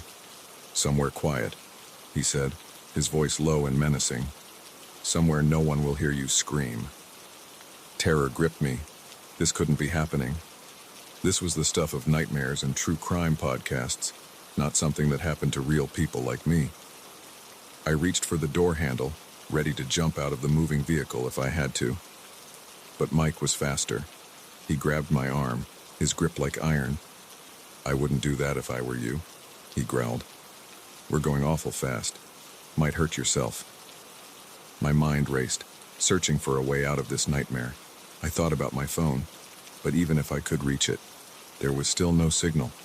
I was trapped, hurtling through the darkness with a man whose intentions were becoming clearer by the second. As we rounded a curve, I saw something that made my heart leap. Headlights in the distance and coming towards us. It wasn't much, but it was a chance. Without thinking, I lunged across Mike, grabbing the steering wheel and jerking it hard to the right. The truck swerved violently. Mike cursed, trying to regain control, but it was too late. We careened off the road, the world outside the windshield becoming a dizzying blur of trees and sky. The impact was deafening. Metal crunched, glass shattered, and for a moment, everything went black. When I came to chow, the truck was on its side, smoke billowing from the crumpled hood. Mike was slumped over the steering wheel, unmoving. Pain radiated through my body, but adrenaline pushed it aside. I had to get out, had to get away. I fumbled with my seatbelt, my fingers clumsy and uncooperative. Finally, it released, and I half fell, half crawled out of the shattered passenger window. The cold night air hit me like a slap to the face, clearing some of the fog from my mind. I could hear voices in the distance, the other driver, coming to investigate the crash. But I couldn't wait for them. I didn't know if Mike was still alive, still a threat. I stumbled into the woods, branches whipping at my face, roots threatening to trip me with every step. I didn't know where I was going, only that I had to put as much distance between myself and that truck as possible. I don't know how long I ran. Time lost all meaning in the dark forest. But eventually, my legs gave out, and I collapsed to the ground, gasping for breath. As I lay there, leaves crunching beneath me, the full weight of what had just happened crashed over me. I began to sob, the sound echoing in the empty woods. I was lost, injured, and alone, but I was alive. I had escaped. As the sky began to lighten with the first hints of dawn, I heard something that made me want to cry with relief. Sirens, search parties, looking for survivors of the crash. I stumbled towards the sound, waving my arms and shouting hoarsely. When the rescue workers found me, I was a mess, covered in cuts and bruises, my clothes torn and dirty. But I was alive. Mike, they told me later, hadn't been so lucky. He'd died on impact. In the days that followed, as I gave statements to the police and tried to process my trauma, I learned the full extent of Mike's crimes. He'd been responsible for a string of disappearances along that highway, all women traveling alone. I had been intended to be his next victim. Now, years later, I still can't drive long distances alone. The sight of a pickup truck on a dark road is enough to send me into a panic attack. But I'm here, I'm alive, and I'm telling my story. Because the truth is, the world can be a dangerous place. Kindness can be a mask for cruelty, and help can be a trap. But we're stronger than we know, capable of fighting back even in our darkest moments. So if you're ever stranded on a lonely road, and a stranger offers help, remember my story. Be cautious, trust your instincts, and never, ever be afraid to fight for your life. Because sometimes, the difference between becoming a victim and becoming a survivor is a split-second decision to take control of your own fate. And to Mike, wherever his twisted soul ended up, I have one final message. You picked the wrong woman to mess with. I survived, I'm thriving, and your legacy will be nothing more than a cautionary tale, a reminder that evil doesn't always win. Sometimes, the prey becomes the predator, and the hunter becomes the hunted.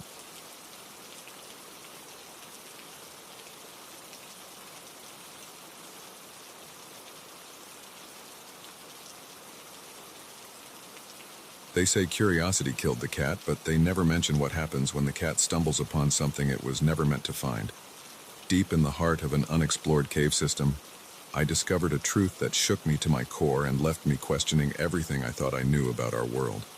I've always been an avid caver, drawn to the thrill of exploring the unknown depths beneath our feet. There's something magical about venturing into places where few humans have ever set foot, illuminating ancient rock formations that have existed in darkness for millions of years.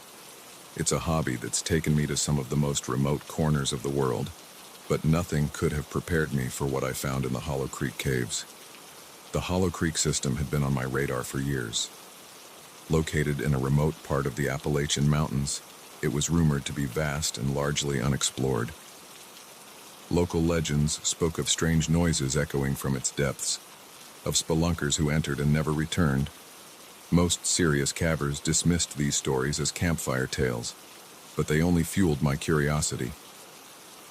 After months of planning and obtaining the necessary permits, I set out on what I thought would be a routine solo exploration.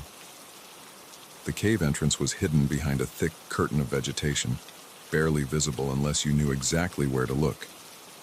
As I switched on my headlamp and ducked into the narrow opening, I felt the familiar rush of excitement that always accompanied a new adventure.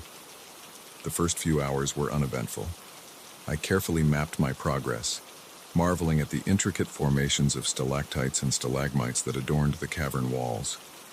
The air was cool and damp, filled with the steady drip of water that had shaped these caves over millennia. It was when I reached a large chamber about a mile into the system that things began to feel off. The chamber was massive, its ceiling lost in darkness above me. But what caught my attention were the walls. They were smooth, almost polished, in a way that seemed decidedly unnatural. And there, carved into the rock face, were symbols I'd never seen before. They weren't petroglyphs or any known ancient script. These were complex geometric patterns that seemed to shimmer slightly in the beam of my headlamp. I approached the wall, running my hand over the strange markings. They were cool to the touch, but I could have sworn I felt a slight vibration, as if the rock itself was humming with some hidden energy. As I examined the symbols more closely, I noticed something else, a faint draft coming from behind the carved wall. My heart raced as I realized what this might mean. A hidden passage, perhaps leading to an entirely unexplored section of the cave. I searched the wall carefully, looking for any sign of an opening. After several minutes, I found it, a small indentation that, when pressed, caused a section of the wall to slide away with a grinding sound that echoed through the chamber. I hesitated at the threshold of this new passage. Every instinct honed from years of caving was screaming at me to turn back, to not venture into an unmapped area alone. But the allure of discovery was too strong. Taking a deep breath, I stepped through the opening. The passage beyond was unlike anything I'd ever seen in a natural cave. The walls were perfectly smooth, the floor level and even.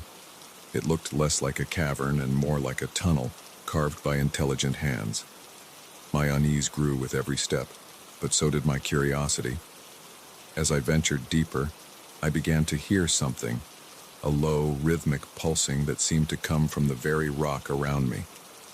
It was barely audible at first, but grew louder as I progressed. The air, too, began to change. It became warmer, heavy with an electric charge that made the hair on my arms stand on end.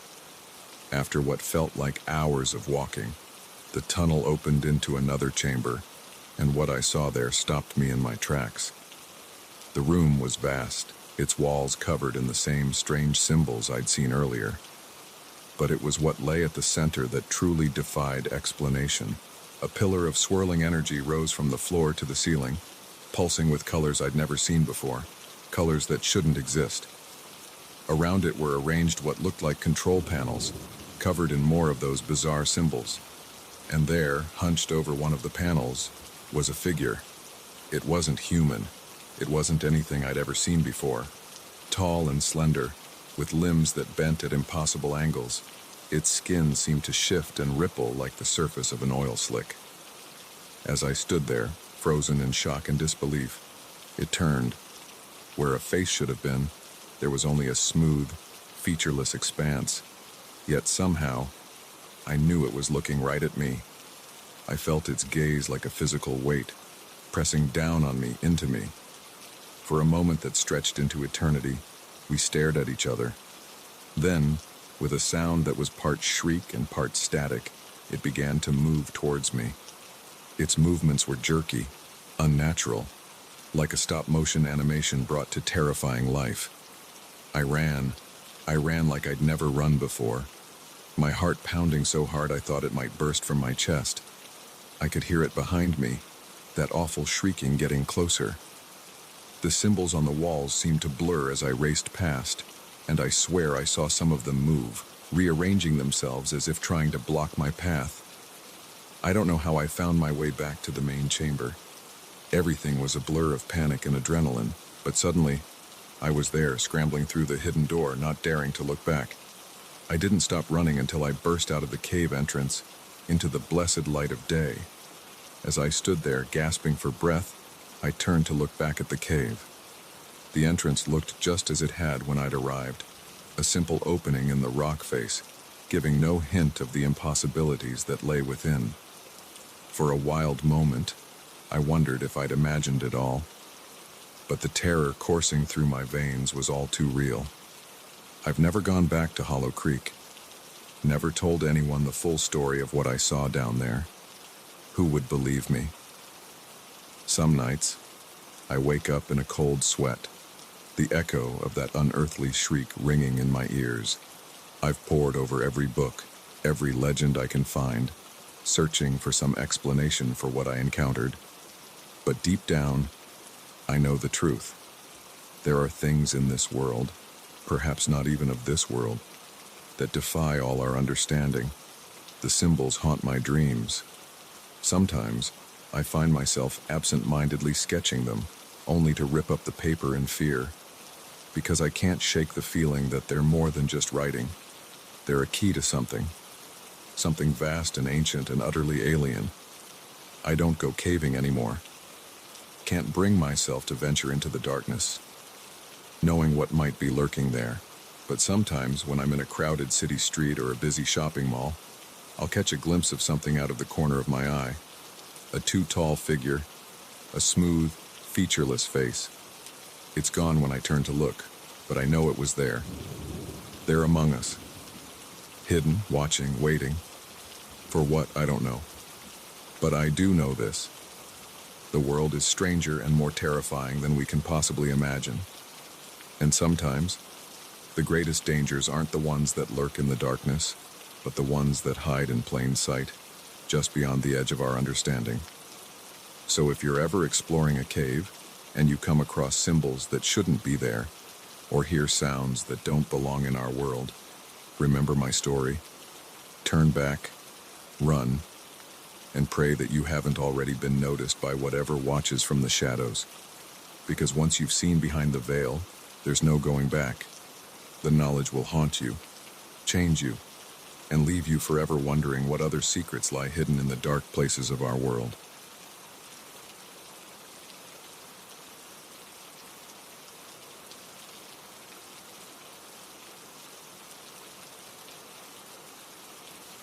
The first night, I told myself it was just the house settling. By the third night, I knew something was terribly wrong. It wasn't until the fifth night that I realized the truth. I wasn't alone in that sprawling country home, and whatever was with me wasn't human. It started innocently enough. My best friend, Sarah, had asked me to house-sit for her while she and her husband took a much-needed vacation. Their home was a beautiful old farmhouse, nestled in the countryside about an hour outside the city. It was the kind of place I'd always dreamed of owning. Spacious rooms, a wraparound porch, and acres of land stretching out in every direction. "It'll be like a vacation for you too," Sarah had said with a laugh. "Just you, peace and quiet, and miles of nothing." If only she'd known how wrong she'd be. The first day was idyllic. I spent the morning exploring the house, admiring the antique furniture and the way the sunlight streamed through the large windows. In the afternoon, I took a long walk around the property, breathing in the fresh country air and reveling in the solitude. As night fell, I settled into the cozy living room with a book and a glass of wine. The silence was profound, broken only by the occasional creak of the old house and the soft ticking of the grandfather clock in the hall. It was close to midnight when I heard it, a soft thud from upstairs. like something heavy being set down. I froze, my book forgotten in my lap. Sarah had mentioned that their cat, Milo, was staying with a neighbor. The house should have been empty except for me. I listened intently, but the sound wasn't repeated. After a few minutes, I convinced myself it was just the house settling. Old buildings make all sorts of noises, right? I finished my wine and headed to bed, pushing the incident out of my mind. The second night passed uneventfully, lulling me into a false sense of security. But on the third night, things took a turn. I was in the kitchen, washing up after dinner, when I heard it. Footsteps, clear as day, coming from the floor above. They were slow, deliberate, moving from one end of the upstairs hallway to the other. My heart began to race. There was no mistaking it this time. Someone was in the house. I grabbed a knife from the counter and crept towards the stairs, my palms sweating as I gripped the handle. "Hello?" I called out, trying to keep my voice steady. "Is someone there?" Silence. The footsteps had stopped. I climbed the stairs slowly, every creak of the old wood sending a jolt of fear through me. When I reached the top, I flicked on the lights. The hallway was empty, all the doors closed just as I'd left them. I checked every room, looking under beds and in closets, but found nothing. No sign of an intruder, no open windows, nothing out of place. I told myself I must have imagined it, that the silence of the countryside was playing tricks on my city-attuned ears. But as I lay in bed that night, I couldn't shake the feeling that I wasn't alone. The fourth night, I decided to be proactive. I double-checked all the locks, closed every curtain, and even set up a makeshift alarm system with empty cans by the doors. I was determined to catch whatever or whoever was causing these disturbances. Around 2 a.m., I was jolted awake by a crash from downstairs. My heart pounding, I grabbed my phone and the heavy flashlight I'd placed by the bed. As I crept down the stairs, I could hear movement in the living room, the sound of something being dragged across the floor. I burst into the room, flashlight beams sweeping wildly, ready to confront the intruder. But what I saw made me question my sanity. The heavy oak coffee table was in the center of the room, exactly where it had always been, but the rug beneath it was bunched up, as if the table had been moved and then returned to its original position. And there, on the hardwood floor, were marks. Long, deep scratches that hadn't been there when I'd gone to bed. I backed out of the room, my mind reeling. This wasn't possible. Furniture doesn't move on its own. Floors don't scratch themselves. But I knew, with absolute certainty, that I hadn't done this. I spent the rest of the night huddled in my bed, lights on, jumping at every sound. When dawn finally broke, I seriously considered leaving. But the thought of trying to explain this to Sarah, of admitting that I'd been spooked by noises in the night like a child, kept me there. I was determined to see this through, to prove to myself that there was a logical explanation for everything that had happened. I wish I'd left when I had the chance. The fifth night started quietly, too quietly. The usual nighttime sounds, crickets chirping, the rustle of wind through trees, were absent. It was as if the world outside had been muted, leaving only an oppressive silence. I was in the study, trying to distract myself with one of the many books lining the shelves, when I felt it, a sudden drop in temperature. The warm summer air turned icy, my breath fogging in front of me.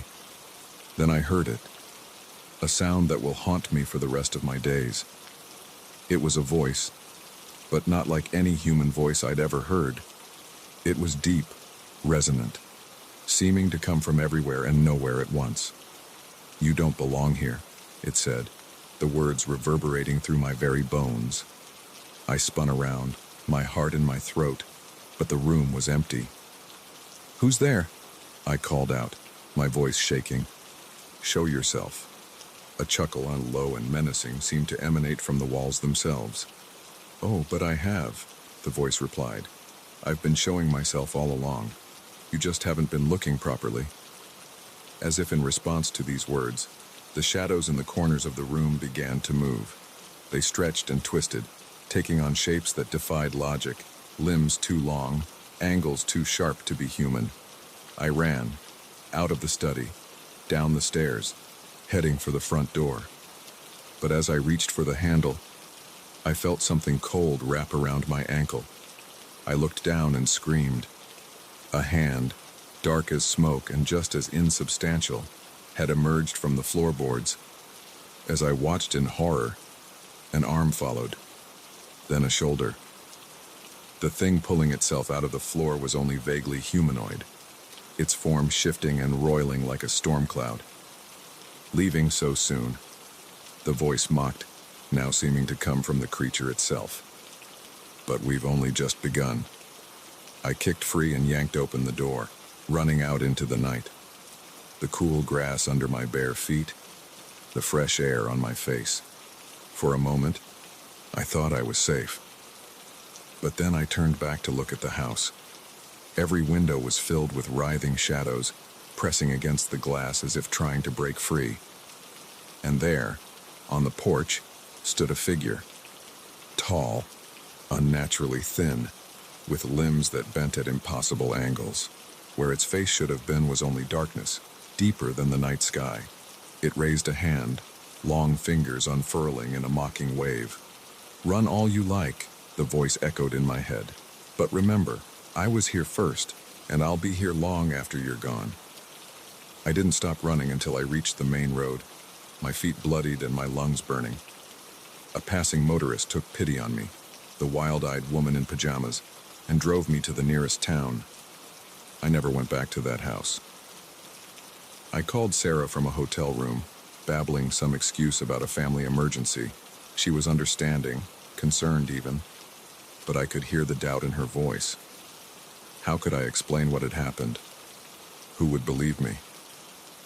It's been years now, but I still wake up some nights in a cold sweat, the echo of that unearthly voice ringing in my ears. I've moved to the city, surrounded myself with noise and light and people, but I can't shake the feeling that it's still out there, waiting. Sometimes, when I'm alone in my apartment, I'll catch a glimpse of something in the mirror, a shadow moving where it shouldn't, a figure just at the edge of my vision, and I'll remember the last words I heard as I fled into the night. "I'll be here long after you're gone." So if you ever find yourself alone in an old country house, and you hear noises you can't explain or see things that shouldn't be there, remember my story. Don't try to rationalize it. Don't try to be brave. Just run, and don't look back, because some things are better left undisturbed, and some houses are never truly empty.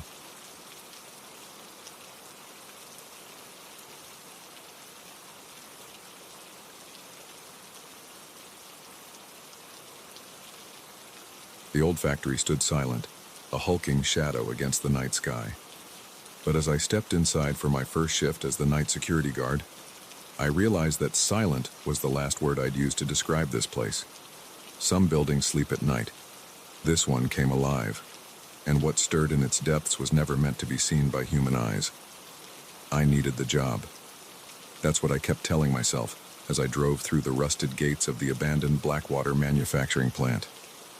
The economy had hit our small town hard and jobs were scarce. When I saw the ad for a night security guard, I jumped at the opportunity. The pay was good, and the job seemed simple enough. Patrol the grounds, make sure no one broke in, report any suspicious activity. Easy, right? The manager who hired me, a nervous man named Frank, had been vague about why they needed security for an empty building. "Just a precaution," he'd said, not meeting my eyes. "Vandals, you know. Kids looking for a thrill." As I parked my car in the empty lot, I couldn't shake the feeling that Frank hadn't told me everything. The factory loomed before me, its broken windows like dead eyes staring down at me. A chill ran down my spine, but I shook it off. It was just an old building, nothing more. I let myself in with the key Frank had given me, the heavy door groaning as it swung open. The beam of my flashlight cut through the darkness, revealing a reception area thick with dust and cobwebs. Old machinery sat silently in the shadows, their once gleaming surfaces now dull and rusted. My footsteps echoed as I began my first round. The building was massive, a labyrinth of corridors and cavernous rooms filled with abandoned equipment. As I walked, I couldn't shake the feeling that I was being watched. Every creak and groan of the old structure set my nerves on edge. It was about 2 hours into my shift when I heard it, a sound that didn't belong, a soft whirring, like machinery coming to life. I froze, listening intently. It was coming from the East Wing, an area Frank had specifically told me not to enter. Common sense told me to ignore it, to continue my rounds and pretend I hadn't heard anything, but curiosity got the better of me. I found myself walking towards the sound, my flashlight beam dancing nervously ahead of me. As I approached the East Wing, the whirring grew louder. It was joined by other sounds, clanking, grinding, the hiss of steam. It sounded as if the entire factory had come to life. I pushed open the door to the main production floor and stopped dead in my tracks. The room was alive with motion. Conveyor belts moved, carrying nothing. Robot arms swung back and forth, assembling invisible products. And in the center of it all, a massive machine pulsed with an eerie blue light. This was impossible. The power had been cut to this building years ago. There was no way any of this should be working. As I stood there, trying to make sense of what I was seeing, I noticed something else. Shadows moving between the machines. They were human-shaped, but wrong somehow. Too tall, too thin, moving with a jerky, unnatural gait. One of the shadows turned towards me, and I saw its face, or rather the lack of one. Where features should have been, there was only smooth, featureless skin. I stumbled backward, my heart pounding in my chest. This couldn't be real. I had to be dreaming. But as the shadow figure began to move towards me, I knew this was no dream. This was a nightmare come to life. I turned and ran, not caring about the noise I was making. Behind me, I could hear more of those things joining the pursuit, their footsteps echoing off the walls. I burst out of the East Wing, slamming the door behind me. But the sounds didn't stop. If anything, they grew louder. The whirring and clanking spread, and I realized with horror that the entire factory was waking up. I ran through the corridors, my flashlight beam bouncing wildly. Machines I had passed earlier were now active, their gears grinding as they performed tasks for unseen masters. And everywhere, those shadow figures moved, always just at the edge of my vision. I finally reached the main entrance, my hands shaking so badly I could barely grip the door handle. As I yanked it open, I heard a voice behind me, a sound that was more in my head than in my ears. "You don't belong here," it said, its tone cold and inhuman. "This is our time." I didn't look back. I ran to my car, fumbling with my keys. As I peeled out of the parking lot, I glanced in my rearview mirror. The factory was fully illuminated now, every window blazing with that strange blue light. And there, standing in the doorway, was a group of those featureless figures, watching me drive away.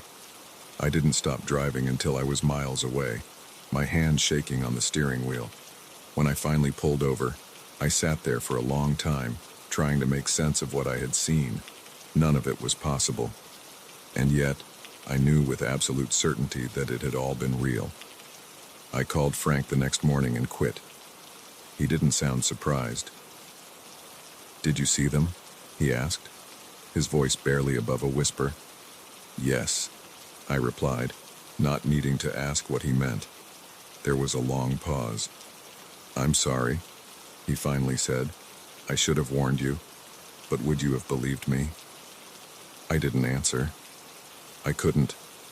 Because the truth was, if he had told me what really happened in that factory at night, I would have thought he was crazy.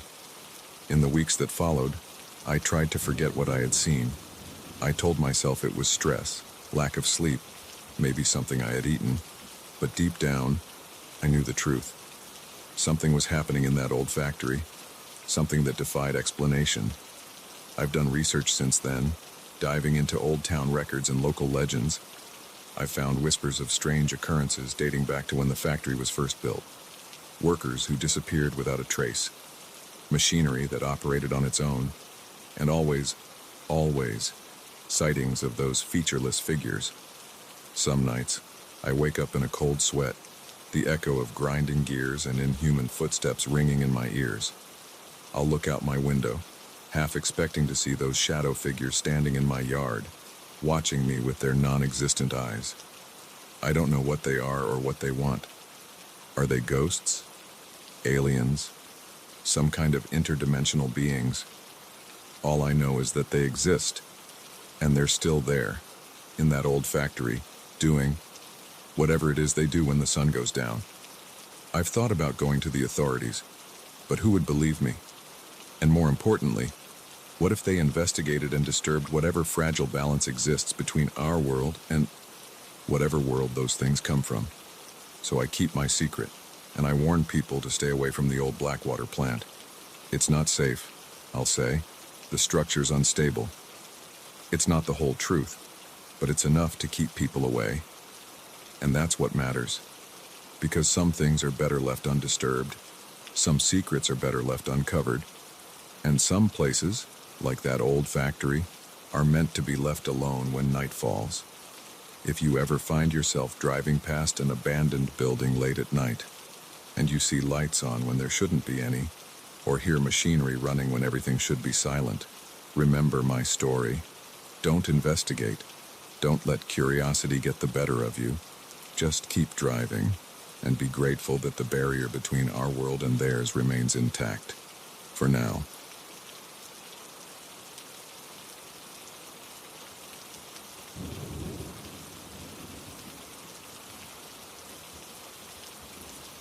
A single flat tire on a deserted back road. That's all it took for our world to turn upside down, for the line between reality and nightmare to blur beyond recognition. We thought we were just unlucky travelers. We had no idea we were about to become pawns in a game as old as the hills themselves. My wife, Sarah, and I were on our way back from a weekend getaway. We'd spent 2 blissful days at a quaint bed and breakfast, reconnecting and escaping the stress of our daily lives. As we drove home, the sun dipping below the horizon, we were relaxed and happy, already planning our next trip. That's when we heard it, the telltale thump, thump, thump of a flat tire.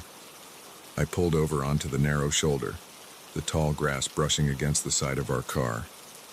We were miles from the nearest town, on a winding back road we'd taken as a scenic route home. It's okay, I reassured Sarah as I got out to assess the damage.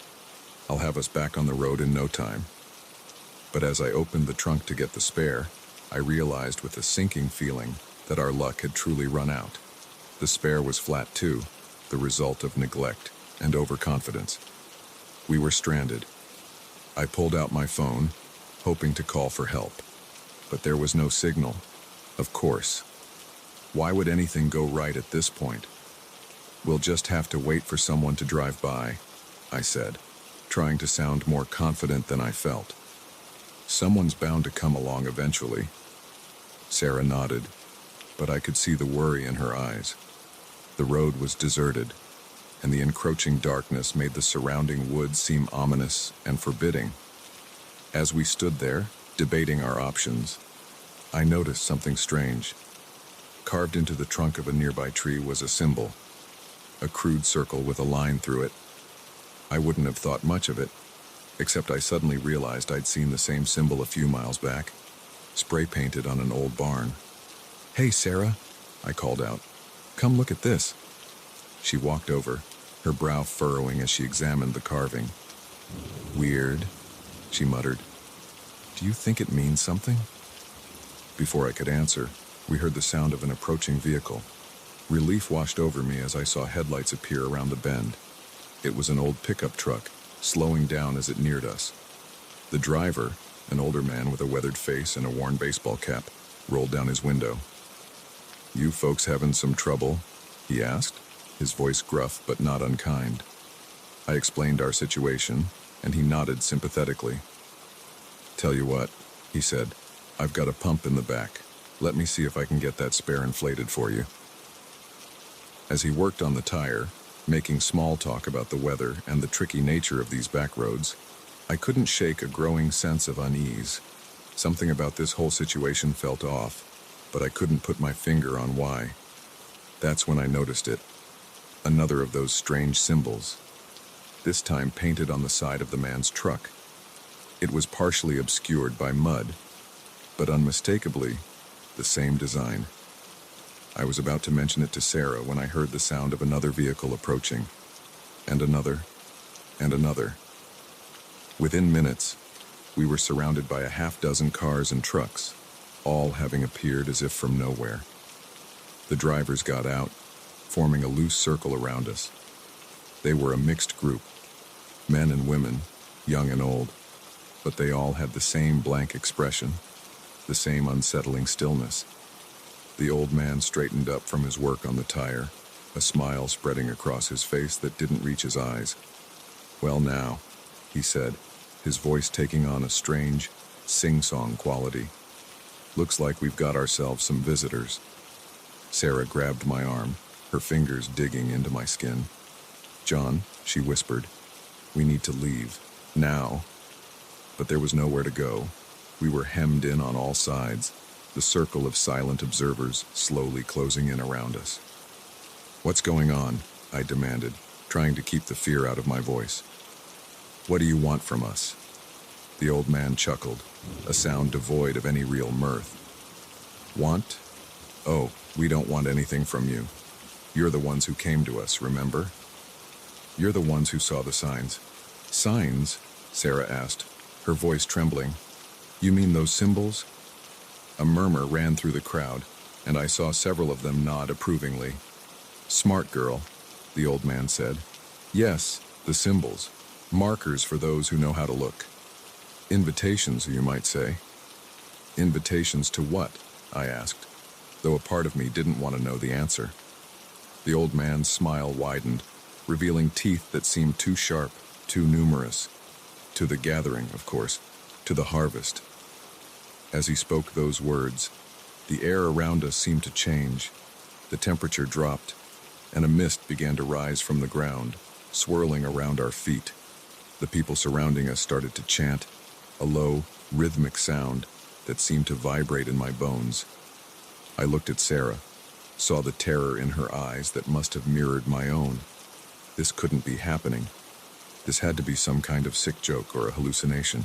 But the chill in the air, the growing pressure in my head, it all felt terrifyingly real.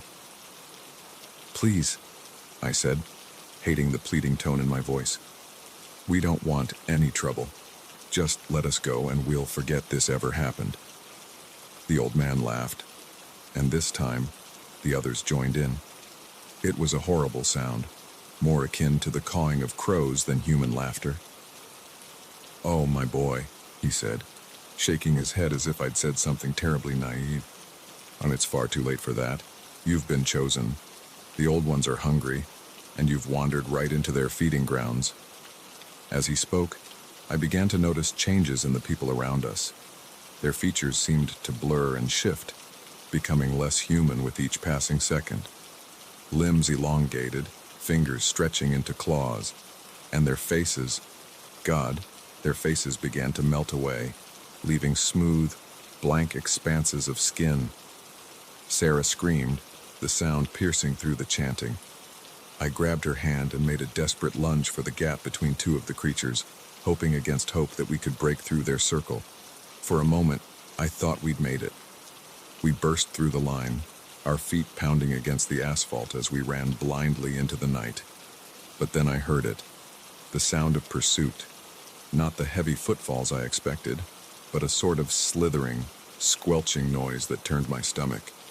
We ran until our lungs burned, until the taste of blood filled my mouth. But no matter how fast we went, the sounds behind us never faded. If anything, they grew closer.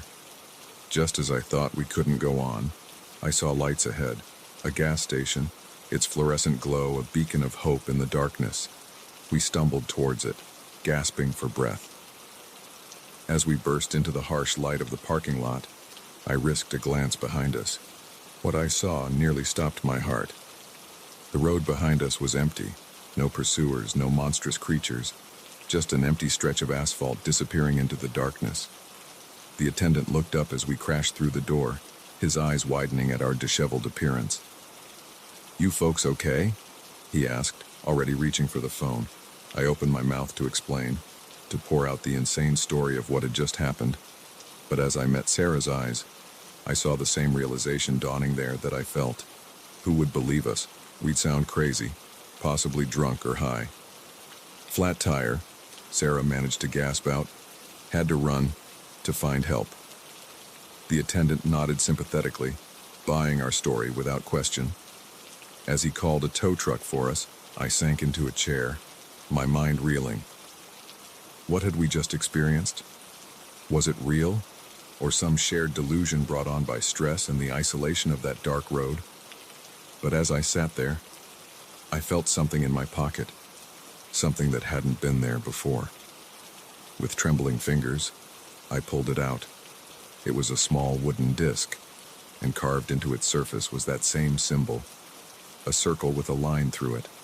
I quickly shoved it back into my pocket, my blood running cold, because I knew then that it had all been real, and I knew that somewhere out there, in the darkness beyond the lights of civilization, they were waiting for the next unwary travelers to see their signs, to stumble into their trap. We never drove down back roads again after that night. We stuck to well-lit highways, always making sure our spare tire was in good condition.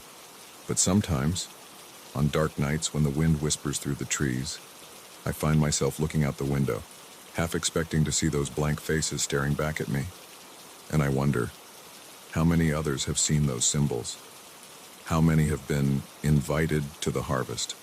And most chillingly of all, how long before they decide to bring their ancient, hungry gods to the cities where the hunting grounds are so much richer? So if you're ever driving down a lonely road at night and you see strange symbols carved into trees or painted on old barns, don't slow down. Don't stop to investigate. Just keep driving and pray that you haven't already been noticed.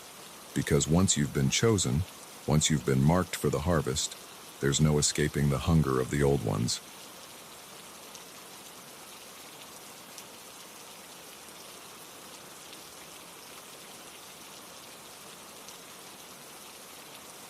The wilderness was supposed to clear my mind, not fill it with terror.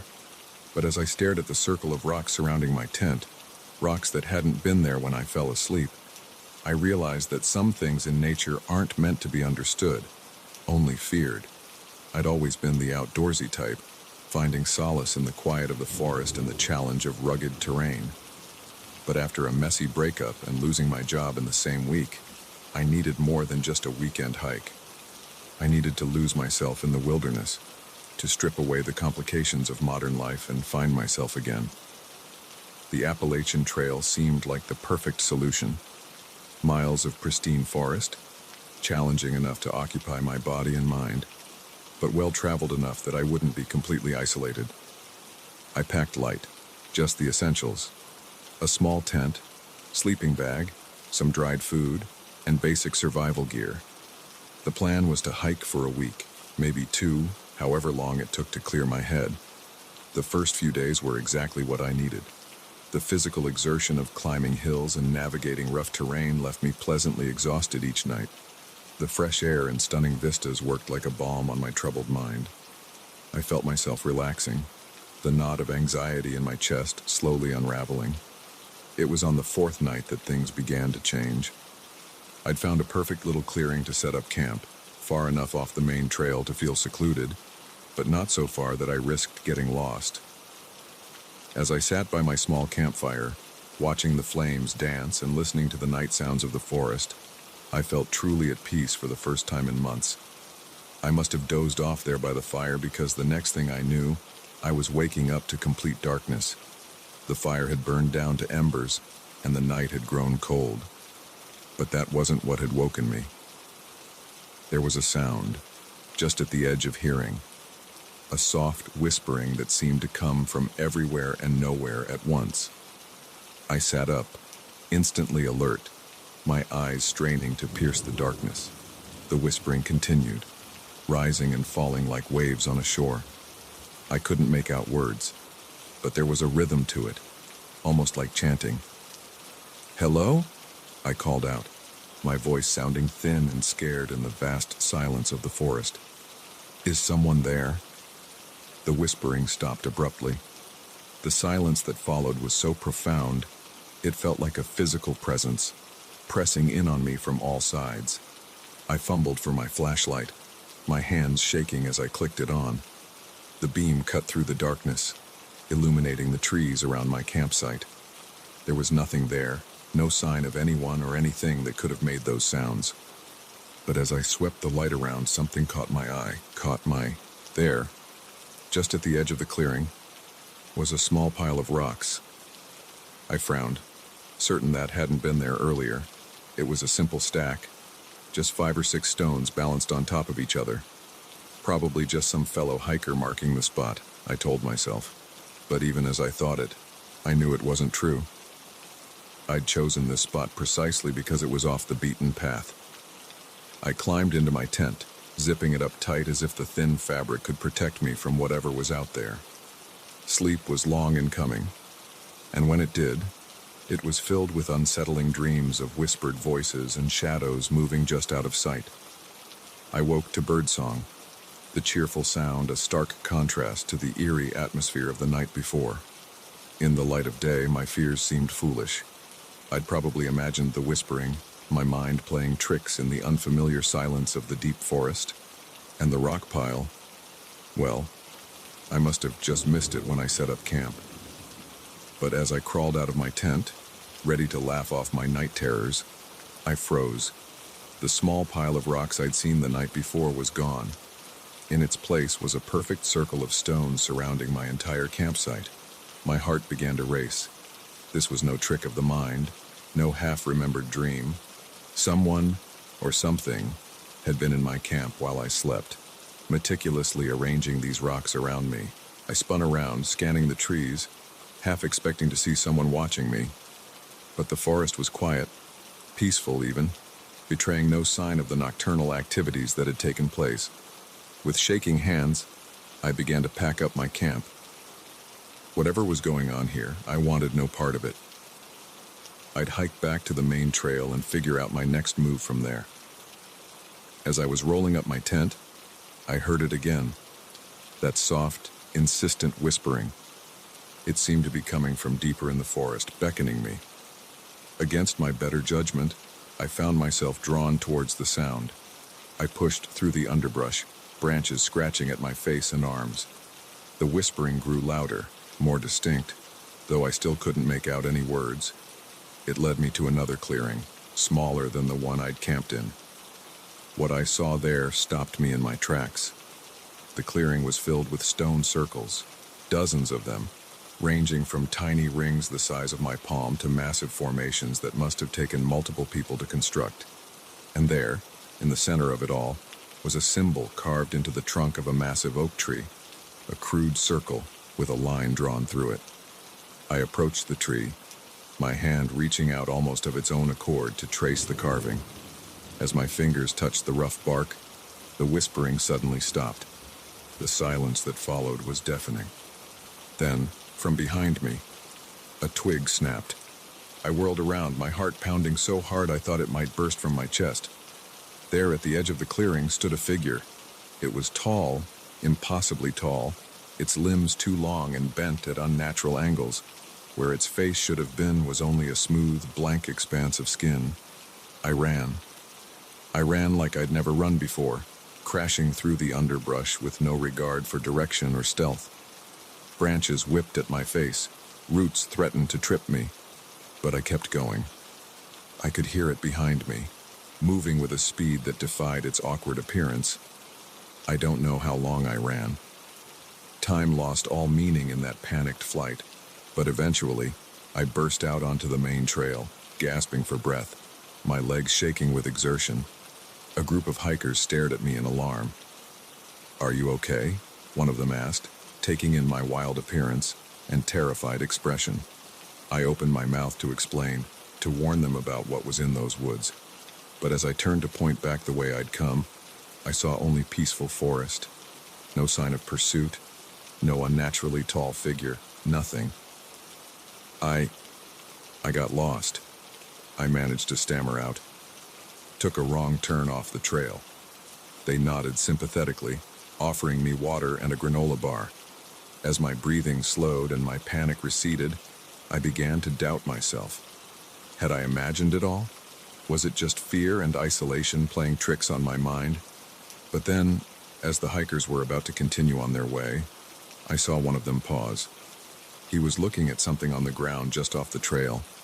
My blood ran cold as I realized what it was. A small pile of rocks, stacked neatly one on top of the other. Huh, wonder who left this here, the hiker mused. I didn't stay to chat. I hiked out that day, pushing myself to exhaustion to reach the nearest town. I never went back to finish my hike, never told anyone the full story of what I'd seen, but sometimes, on quiet nights when the wind whispers through the trees outside my window, I swear I can hear it again, that soft, insistent chanting. And I know that out there, deep in the woods where few people venture, something is waiting. Something that builds circles of stone and carves ancient symbols into trees. Something that watches and whispers and lures unsuspecting hikers off the beaten path. So if you're ever hiking in the wilderness and you come across a strange pile of rocks or hear whispers on the wind, remember my story. Don't investigate. Don't try to understand.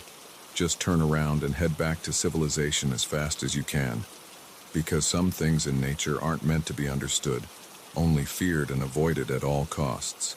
And whatever you do, never, ever sleep in a place surrounded by stone circles.